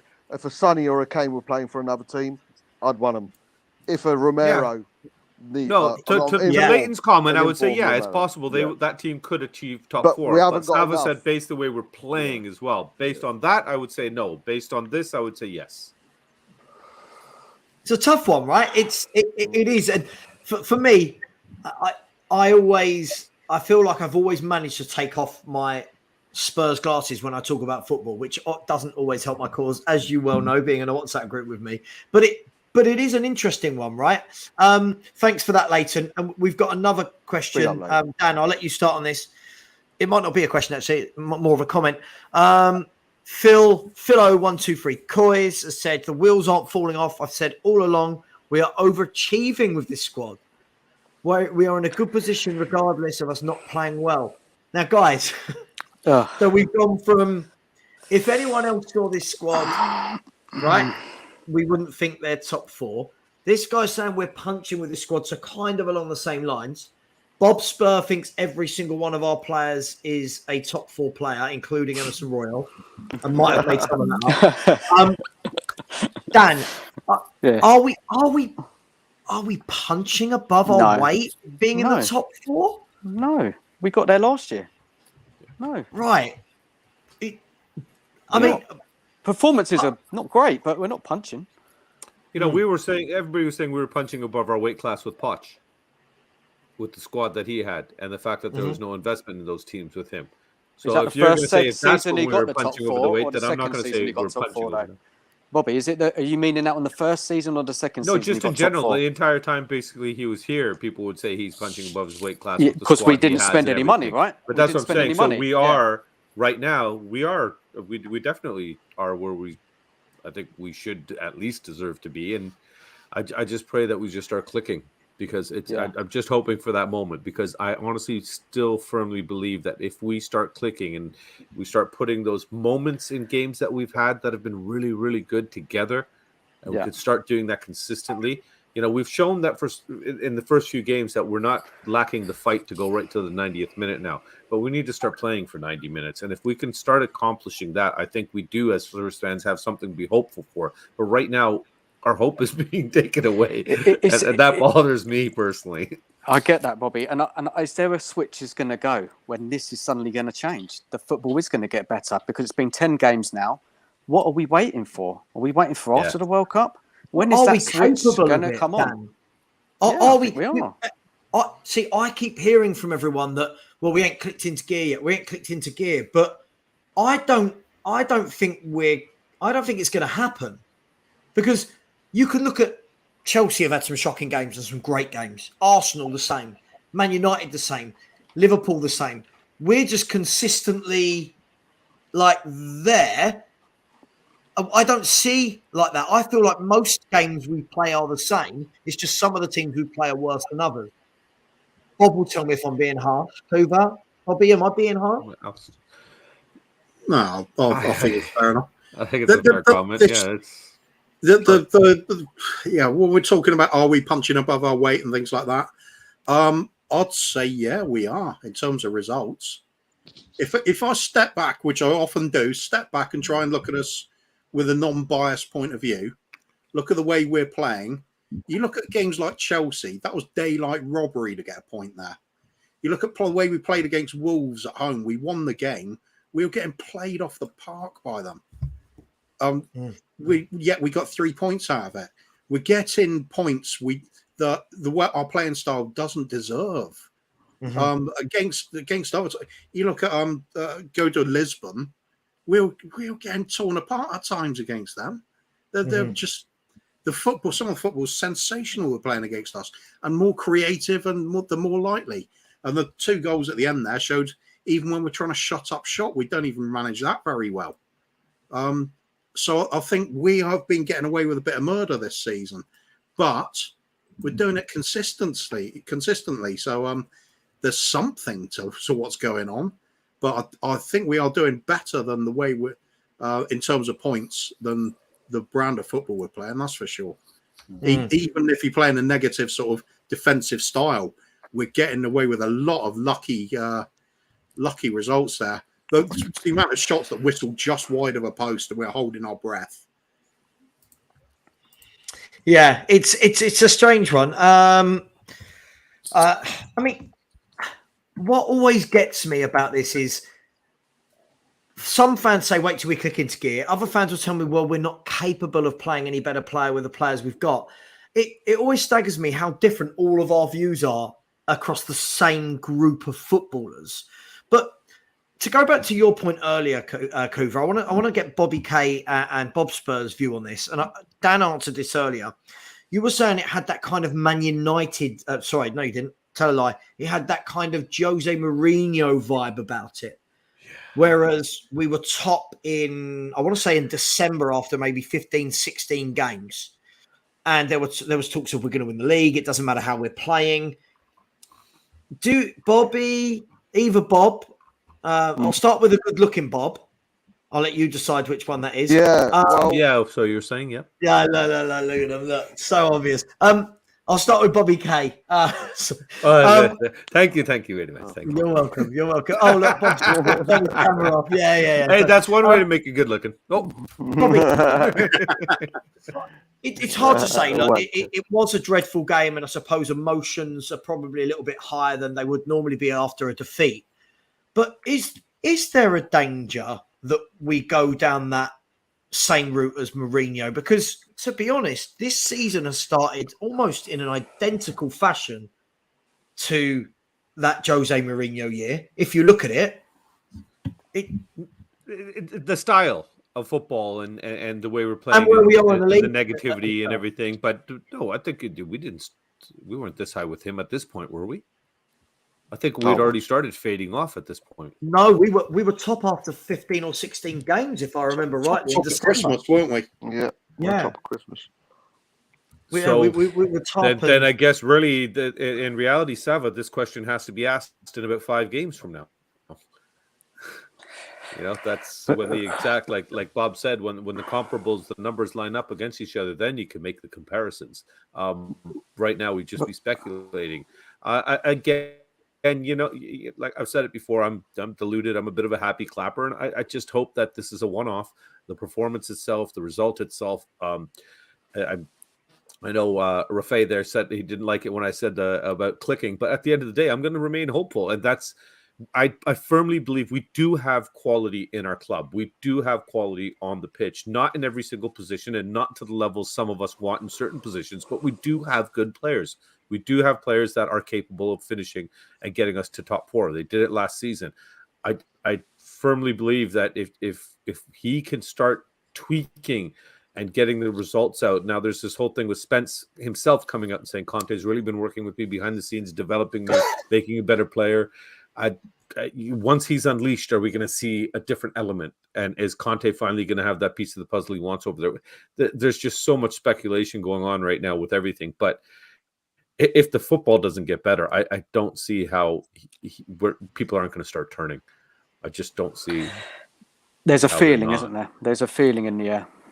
They've been for because a while of the since this stand season. too. You know what I mean? Like we were taking it because we were like, okay, I'll take shit football 1-0. Kuva's the only person I know has hands down said no. I want good football. I want quality football. I want winning football. I want football played the way football's supposed to be played. I want to be entertained. And fair enough. Sorry, them over there, right? You know them. The ugly one. They say, and the ugly bastards up there. They've said they want it, and I don't think that's too much to ask for from your club because we've played pretty football and lost before. Now we went and got arguably the best manager in the world. So we cannot compare him to anybody. Let's have that chat, Bobby K. Let's have that chat. I hear all the time, right, that Conte is a world-class manager. We heard that about Mourinho too before he came in, though. But Mourinho, you could look at his CV and go, oh my God, he's got like 3 or 4 Champions Leagues in there as well. Yeah. Right? Plus this, that, the other. But is Conte a world-class manager? And what does that mean? I suppose it's easier with players, but is he the same level as Klopp and Pep and Ancelotti? Is he their level? The Fergusons, the Wengers, is he? Kuva, you can go. Sorry, Bob. No, that's right. Cool. No, you will go now, Bob. Get on with it. Yeah.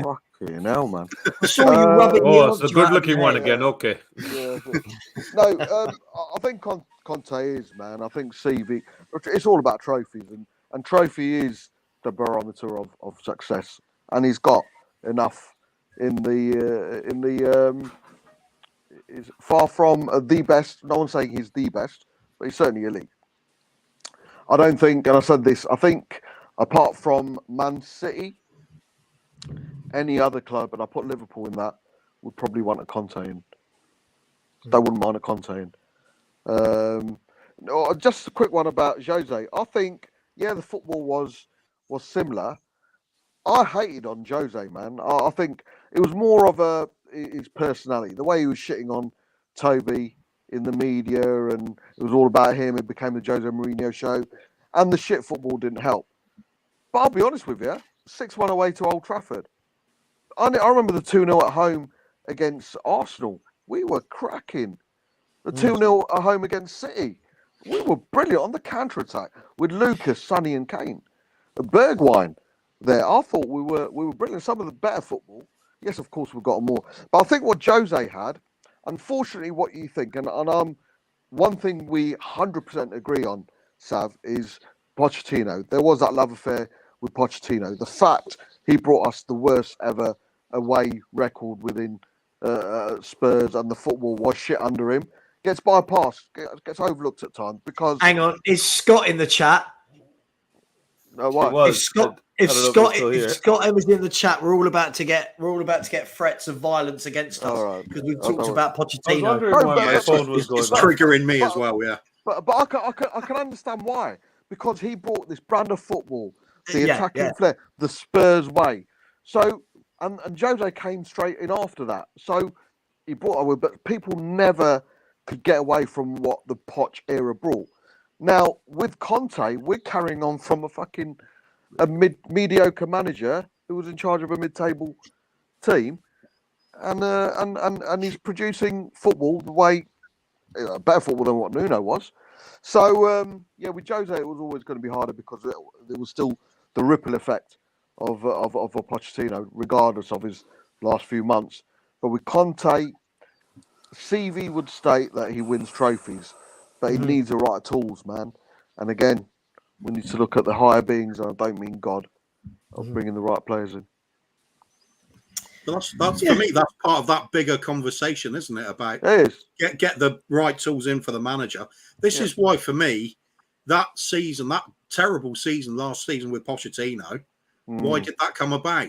Yeah. Lack of investment and team allowed to go stagnate, and it's always the same thing. We're looking at ways to blame a manager when he's not really the problem, is he? Mourinho come in, and Mourinho's really that much of a problem. Manager, all 14 of the last managers have been problems. I'm not a Mourinho fan, but I know how bloody good he is. Yeah. I mean, you give him what he needs, he'll win stuff for you. Simple as that. But we do it over and over and over, and we're looking at excuses to get rid of managers so often. And I think when it comes to those sort of times, I think, might be cynical, but does the club even fuel that to get the emphasis onto the managers at fault? So Levy's always off the hook. Just quickly, I've got a couple of super chats that I should go through here. So first of all, thank you for those. Philo123 Coys said, we'll talk about all three of these after I've gone through them. Has said Romero, he looks pissed playing with Dyer and Davis. I want to talk about this in a minute as well, because I think Dyer, whenever Romero plays bad, we always seem to blame it on the other ones, and I don't always think that is completely fair. Not unfounded, but not completely fair. George, big up. Thanks for this. He said, hi, guys. I thought I looked grumpy 4-1 Sunday. I don't know if that meant to say I thought you looked grumpy, but I'm guessing grumpy is one of the emotions flowing through the club today after yesterday. And then Leighton, thank you. He's back in with another super chat. So thanks for that. He said, we are so one-dimensional and predictable that teams know what to expect. So easy to play against. We lack pace in the team overall and slow passing the ball. Let's start with that one. Just a quick round robin. Is that completely down to the players we've got, or is an element of that Conte? Anyone? Just quickly, round robin. Bit of both. I know it's easy answer. Players, I think. Conte wants quick transition in the breakaway goals. We don't get it. Okay. Dan? Players, yeah. Tactics as well, I think, as well. Tactics, both. Okay. Bobby K? Sorry, I was just admiring the beautiful little puppy you got there. Hello, handsome. It's just woken up after about a 10-hour nap. Oh, it's a dog's life. It's a good life. It's a good life. Sorry. What I meant to say was he's just woken up after the final whistle went last night from Spurs and United. Oh, I thought he was waiting for Ndombele to walk off the field still. He went into a Bob-like coma. Yeah, it's a shame. Did you know about that? You hear Bob was in a coma? I've heard a rumor that Bob. Man. Yeah, I know. It's bad. I heard it the other day. Shocking. Hopefully you're all right, Bob. To answer your question, Savva, the guys have already said it. It's the players, because he's got his. We as fans can already see he's stubborn. He's set in his ways. Call it stubbornness, or he just knows what I do. Listen to what I'm saying. This will work. This just do what I want you to do, and it will work. But you're not doing what I want you to do. That's why it's not working. So then that's on the players. And when it doesn't work, it's awful. Oh God, that's an understatement, Dan. Guys, you're nicer than me. Is that the problem with a Conte style game? And look, as someone who doesn't particularly like that style, I can't really answer that. But is the problem that when it's effective, but not great on the eye? But when it's not effective, it's just damn right awful. Is that half of the problem, as opposed to, I suppose, a Man City who play a free-flowing attacking game, even if they lose, you know you're going to come away and you've seen some 20-odd shots at goal and great interchange passing. Is that the problem with that style? 100%, Savva. If we won 1-0 yesterday, none of us would be pissed off right now. Exactly. Oh, he would. Yeah. Oh, well, sorry. Them two would be. Yeah. None of your guests would be pissed off. Okay. Guests? I'm not paying you to be here. You do know that, right? It's not a paid gig. I think you've got to make the distinction between. Yeah, it's got to be a distinction between pissed off and disappointed, though, hasn't there? Oh, of course, yeah. I wouldn't be angry with winning 1-0, but I'd be disappointed if we played crap for it and I sit through 2 hours really bored. Yeah. Dan, how do you feel? Do you think it is one of those styles of play where it's like it's shit or bust, isn't it? You've got to, It's not entertaining football, is it? But I just want to win. I've starved of success for so many years.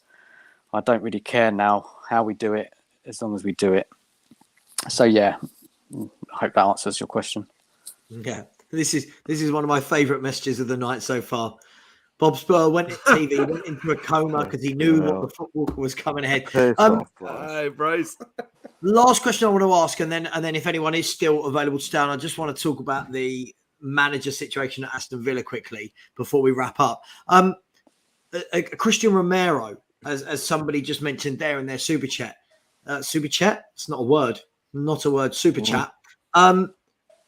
Lots of our fans, certainly for me, guys, I feel get really carried away by Romero. I think he's a good centre half. I think he's got all the tools that in 3 or 4 years we could be going, hey, that's a world-class centre back. But I feel like he's very rash still and is very inconsistent. Is he in really bad form at the moment? And if he is in bad form, is this more to do with the two that he's playing with, bringing him down? Or are we just seeing some deficiencies in his game? Bob, you were quick off the bat there. What are you saying? Yeah, I don't think he's rash, mate. I mean, he had to go, 7 games in a row last season just to make sure he didn't get a booking so he wouldn't get suspended and he didn't get a yellow card. So he's got that within him. For me, Martinez had a Romero-esque performance against Harry Kane last night. Martinez, who's short, needs to be aggressive. He was always tight on Harry Kane, won the ball at the front foot. And that's the kind of performance that we used to see with Romero. Something's not right there. And I do think that maybe, he was always covering Emerson last season and certainly beginning of this season. There's only so much one player can do. It's picking up all the loose balls from a Dyer. He's the only one who can progress that ball coming into the opposition half. So there's a lot of weight on these. He's only 23, 24, isn't he? So I think he needs. I said yesterday in the group, when we bring good players in, the players around them should become better. What we seem to do at Spurs, unfortunately, at times, in a Romero looks like. In a Basuma, what we've seen a few minutes, and certainly Perisic, we're bringing them down to the other players' level, which is unfortunate. But I've got full faith in Romero. Getting carried away, maybe so, maybe we're right. But there was enough that I saw last season, mate, to think that he was up there, man. I think this season Romero has not been at his best. Last season he showed a lot more.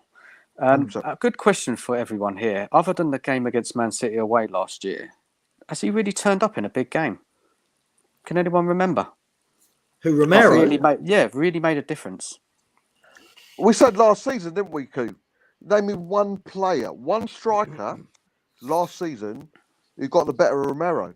And there wasn't.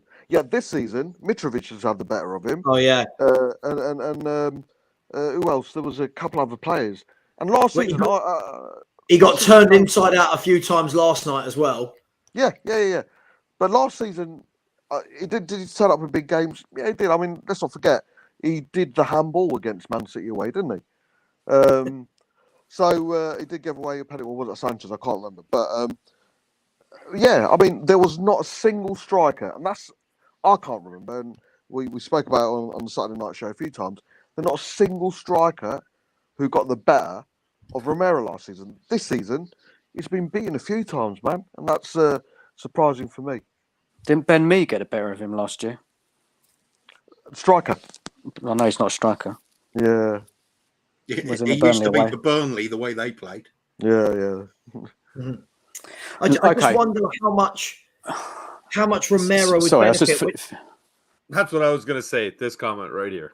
Sorry. I thought you were talking about that comment. Oh no, that one did. Yeah. That's usual. That's usual.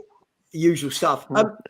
I just wonder, when you look at all of the best centre backs throughout the Premier League era, throughout the football eras, right?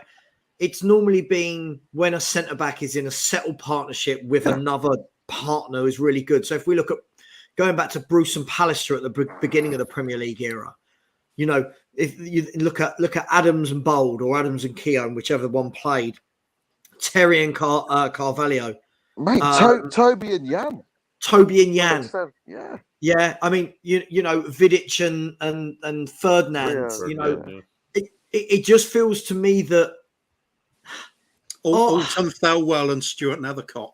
Oh, hang on. I was saving the big build-up for that, but you ruined it. Hey, King Dawson. The foundations were there last season, Sav. We could see the foundation that there's a player there. Yeah, but you're right. Sure. 100%. We should have got we should have got a Skriniar. We should have got a Bastoni. Him, a Bastoni, and possibly a Longley or whoever. Three at the back. Yeah, mate, we're laughing. Mm-hmm. So we got that wrong because the foundation for him to be Ledley King's a bit far, but a Dawson, a Jan, a Toby. The foundations were there last season, man. But when you're looking across and you got the likes of Dyer can't fucking head a ball, and Davis, who, as experienced as he is, he ain't worthy of partnering a player such as potentially what Romero can be. With that in mind, then, Bobby, look, I'll ask you quickly because I know you need to leave after this comment. No, fucking. Does that surprise They you? go, oh, we're hungry, and apparently the loss in this country. I'm the one that has to feed them.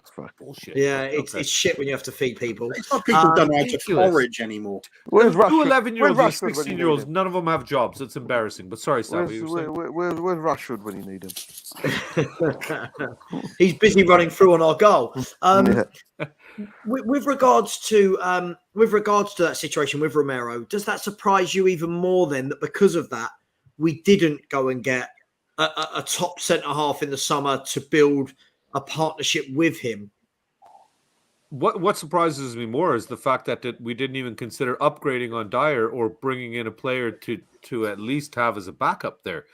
That's scarier more than looking at just Romero alone. We know that he was already covering for two men, one on each side of him. We saw that at the end of last season where he's got to be a little bit concerned about Dyer over here and obviously Emerson over here. But it's absolutely maddening that we didn't bring in a center back because I think everybody was screaming the two main places we needed to address was right wing back and center back, and we didn't. Yeah, so, I mean, and that's why we're not improving, isn't it? Well, that's why we're not getting better. Well, we've gone down. What bothers me really, and it actually does really almost piss me off, is that we went from Walker down to Trippier, down to Aurier, down to Emerson. Fuck me. I thought we were supposed to be getting better. It's mad, isn't it? It's I missed something. Even when you look on the other side, make their squad better playing on FIFA. Even when you look on the other side, when we've gone from Danny Rose in his prime down to where we are. But Bobby, I'll let you go. I know you need to go and feed the children. It's important to feed children. Yes, sir. Thanks for having me on, Savva. I appreciate you letting me make my debut. See you later. Thanks for coming on. Great to see you, Dan. Nice to meet you. Bob, You too. we'll see you Take again. care. Cheers. See you soon, mate. Guys, just before we finish, just for 5 minutes, 10 minutes, I want to ask you, just moving away from Spurs for 1 second. This may kind of impact a lot of Spurs fans because of the Pochettino piece. Steven Gerrard's been sacked with, I believe what I just read, I might have just glimpsed it wrong, that he's got the worst win percentage rate in the Premier League era for someone who's had X amount of games as a manager. Something like that. He had a 25% win rate. Yeah, that's much worse than Lampard. Yeah. So with that in mind, does Pochettino go there? Do we lose half our fan base that are suddenly going to start buying Aston Villa shirts? And do you see anybody else as a contender to go to Aston Villa? I think it'd be a good job for Poch, if I'm honest with you. It'd be a Southampton-esque kind of job. Hey, if the fans are going to go and support Villa just because of Pochettino, then they don't deserve to be Spurs fans. But I know it's tongue-in-cheek what you said. No, I think it'd be good to see him back in the Premier League. Don't want him to see him back at Spurs, but it'd be good to see him back in the Premier League. And I think the owners are going to back their manager, whoever comes in. They'll probably have the same budget of Spurs, ironically, when he was there. He goes to Villa. And they have got some good players. So, I think Poch would be... I know, I think Danny Murphy said on Talk Sport, it's too big for Aston Villa. And Jordan was like, what the fuck are you on about? Yeah. He's I a don't get sacked that manager. either. I don't get that No. either. I think it's perfect fit, mate, if I'm honest with you. Dan? Do you think the stock has fallen then if he takes that job? His stock as a manager. Leaving Spurs, going. Where else is he going to go, though, Dan? Who's going to? Yeah. No, I'm asking the question. I'm not saying that's right or wrong. I think it I'm has. asking the I think it question. has. Can I flip that? What was his stock ever that high, other than with Spurs fans? What he did was very good, but I don't see clubs clambering over themselves to bring him in. He's gone from Tottenham to PSG, right? Another level. He got sacked from Tottenham, then got into PSG. And now he's dropping down to Villa. Got sacked from PSG to get to Villa. Two sackings behind him. I think he was at his peak during last season at Tottenham. Last season at White Hart Lane, wasn't it? 18. The season before. That was when he could have gone to any club in Europe. I really do believe that. I think any club in Europe would have had that. They might have been misguided because we still hadn't won anything. But I don't think him going to Villa, I think right now, unfortunately, some Spurs fans aren't going to like it. I think that's his level. You ain't going to get a better club than Villa at the moment. I agree. Yeah, I agree with that, yeah. Kuva, can you? Is there a better job out there for Pochettino? Is there anyone else on the brink that they're probably? I mean, I don't know. I've never been a manager. Do managers sit around with their agents and go, "Hang on, let's just wait and see," because so and so's been crap and lost 4 games in a row? I'm sure they do. Right? They probably do.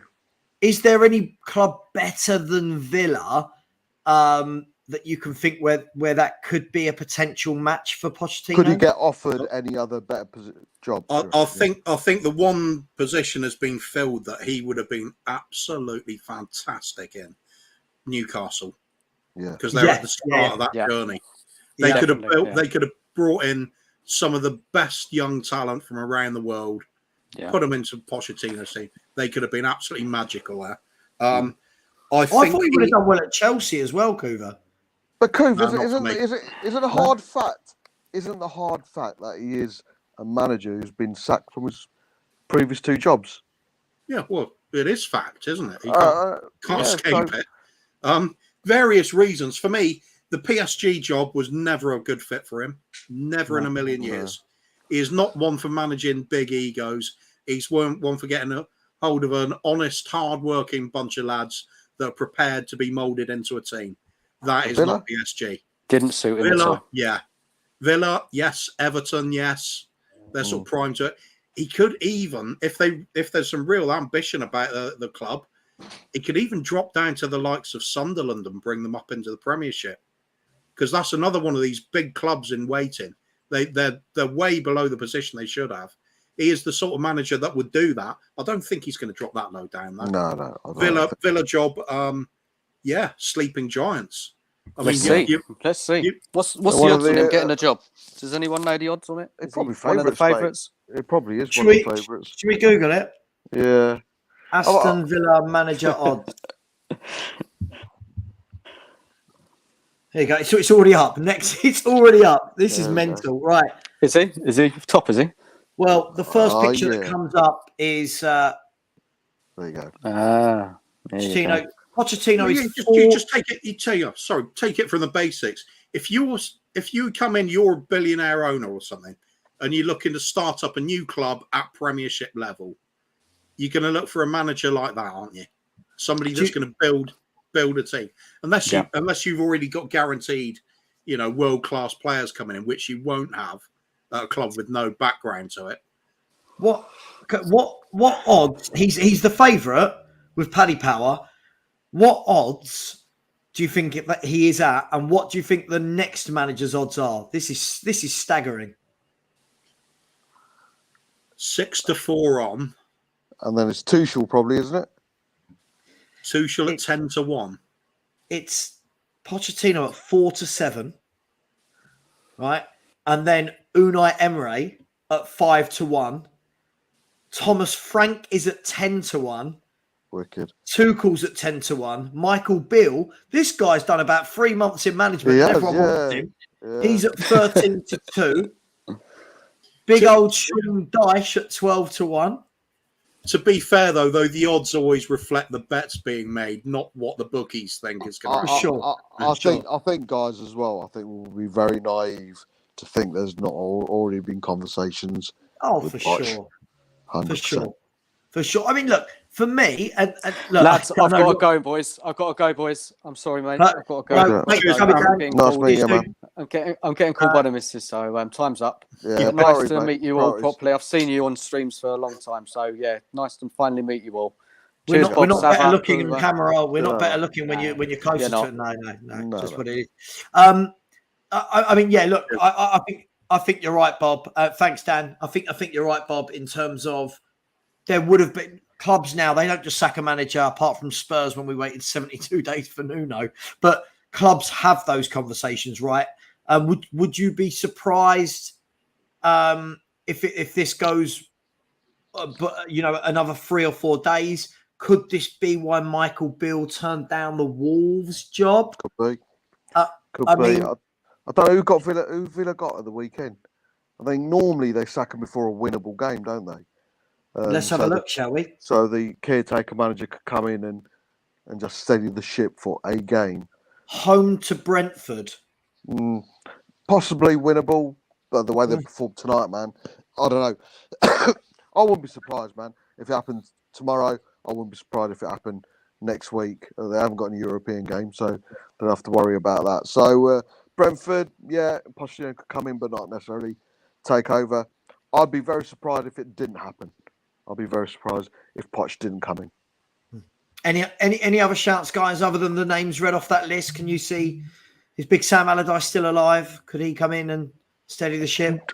Any ex-Villa managers out there or players out there who could do? Because normally sometimes that's the case. I can't think of any. Tim Sherwood needs a job. Tim Sherwood needs a job. Yeah.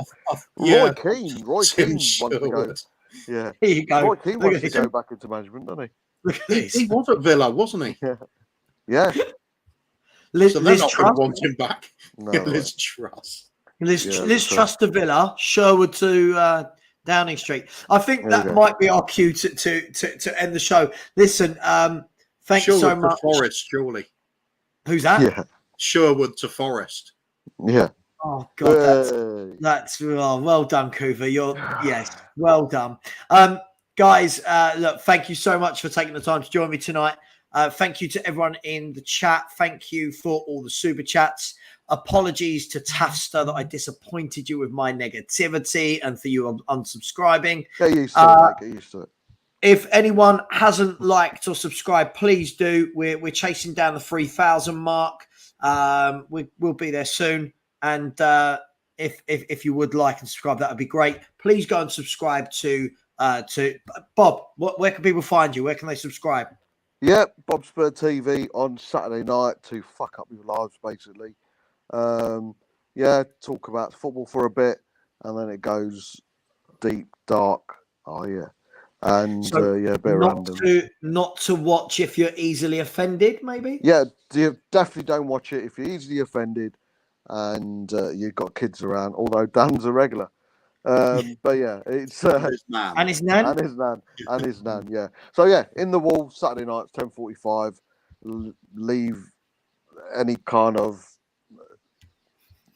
whatever to one side. I can't think of the word. Yeah. But you know what I mean. Could Yeah. probably describe it a bit better. No. If anyone in the chat hasn't seen In the Wall on a Saturday night, it is very funny. Some disturbing things happen. Not one of them is more than a 5 out of 10 in looks, but you will be entertained in other ways. So, just give it a try. Kuva, just repeat from earlier, where can these people find you? But it's already been said, hasn't it? As soon as Saturday night's covered, it's all good.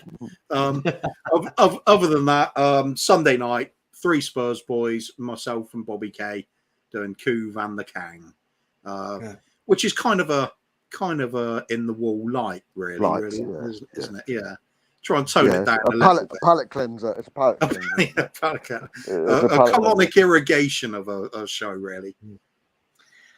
Lynn Simpson, thank you. Much more balanced than Stel. Talking of Stel, I think I need to go and message him. Bobby, Kuvra, I would beg you do the same. Thank you, everyone. See you soon. And as always, come on, you Spurs, and Levy and Enoch, get out. Get out. Get out. We're out. We're out. Nearly.